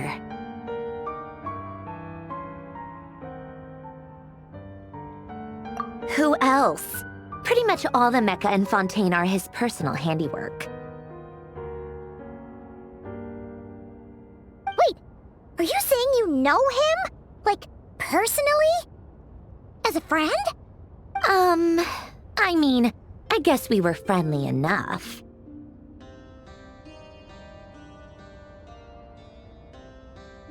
Yep. In fact, I'm probably the only normal person left who knew him at all. We used to chat occasionally back when he was still around. Before he passed away, he asked me to destroy all his manuscripts. I honored his request, but I did read through everything first before destroying them. I mean, I I couldn't let the genius of Lord Artificer Alain Guillotin disappear like that. Would have been such a waste. So, that's where the formula's in your notebook are from? I just told you. Those are my equivalent of crossword puzzles. They're just dumb formulas that I solve for fun when I'm bored. Alain's work was like epic poetry. The formulas in my notebook are just silly little riddles in comparison. Not that there's anything bad about them. I mean, at least, solving those riddles isn't going to hurt anyone. Except me, 'cause I lose a few brain cells in the process. Anyway, while we're on the topic, I might as well tell you about what happened to him and his friends. Alain Guillotin had two close buddies, René and Jacob. They spent their childhood years together in the Nod-Krai Institute. They were all quite competitive, so there was some rivalry between them, but it was a friendly rivalry. But beneath the friendship and the rivalry ran something deeper, a sense of nostalgia for the past. Unfortunately, childhood would end, the prophecy would come true, the apocalypse would arrive, and the future would never be. A mad dream that would normally only capture the minds of lunatics began to take root in their hearts. A dream of saving the world. And if René and Alain had been people of lesser wits, that dream would probably have ended up as something for them to joke about in their older years. But alas, they were some of the sharpest minds around. They nurtured that dream with the full power of their intellect, and it grew into something that ate away at their souls. The first of them to fall under its spell was René. Against Alain's wishes, he persisted in experimenting on a mutual friend of theirs to try and save their life. Alain did not approve and parted ways with René. It's complicated. Alain wanted to believe that René only did what he did for the sake of their friendship. But when he told me about what happened, I could tell he still had some suspicions about René's motives.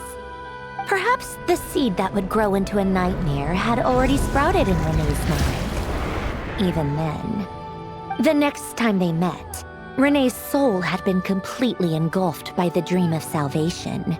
His futile attempt to change the tide of fate only resulted in a wave that swallowed up the world, even before the apocalypse came. And although that wave died down eventually, I hear that it just recently came back with a vengeance.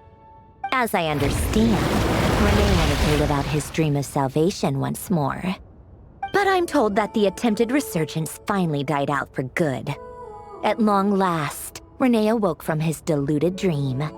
Though of course by then it was far too late. What do you think of René? Do you admire his transcendent genius? His view that any price was worth paying to achieve the lofty goal of saving the world? Or do you despise him? Dismiss him as an evil madman who wrought havoc on the lives of everyone around him as he pursued his delusional dream? Same difference, really. Just a matter of perspective.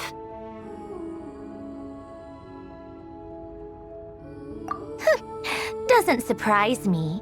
You share one thing in common, after all. You both want to be the savior.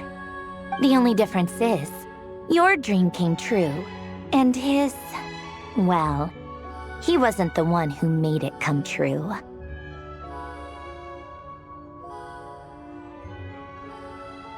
I don't like fanatics who give up their whole lives for their ideology. Nor do I like fools who let their delusions take control. Maybe I could understand if René had just been an ordinary person. But he had a sage-like intellect, and still managed to get himself lost in the labyrinth of his own desires. Anyway, that's enough about René. Now, moving on to Alain Guillotin, the Lord Artificer. He managed to put a stop to the first storm whipped up by René. But after that, Alain lost his friends and family. To his credit, I suppose, the loss of his family and friends was purely a tragic accident. It's not like Alain sacrificed them for his cause or anything. After that, the only thing supporting his work was the same dream that had dragged his closest friend down to the abyss. But although the desire to save Fontaine drove him to found the Fontaine Research Institute, Alain continued to reject any form of transcendental knowledge or power. He was suspicious and fearful of it, having seen the way it had affected his closest friend. I think that formulas and machines derived solely from human intellect were the only thing that gave him a sense of spiritual comfort. Yet Alain's intellect was simply too great. It barely left him space to breathe in his lifetime. Once he realized that the end of his life was approaching, he finally accepted the truth. The Nod-Krai Institute needed someone, and a human being, to see its story through to the end. He quit working on his formulas, trading them in for the fairy tales that had played such a formative role in his childhood, but which he'd barely touched in his adult life.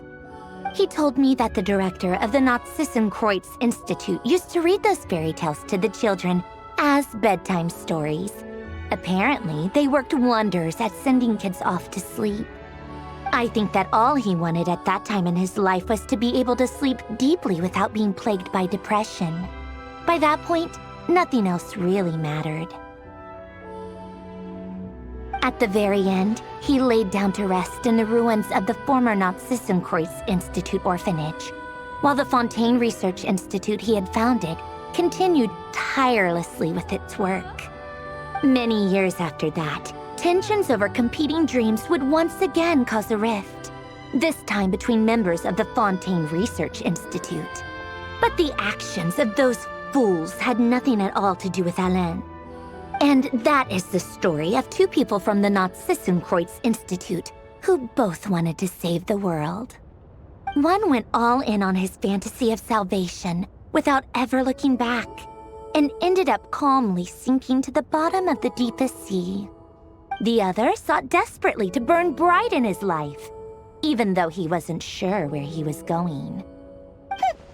I do sometimes wonder, why is it that people like them have such grand hopes of saving the world? Even the grandest tree starts as a tiny seed.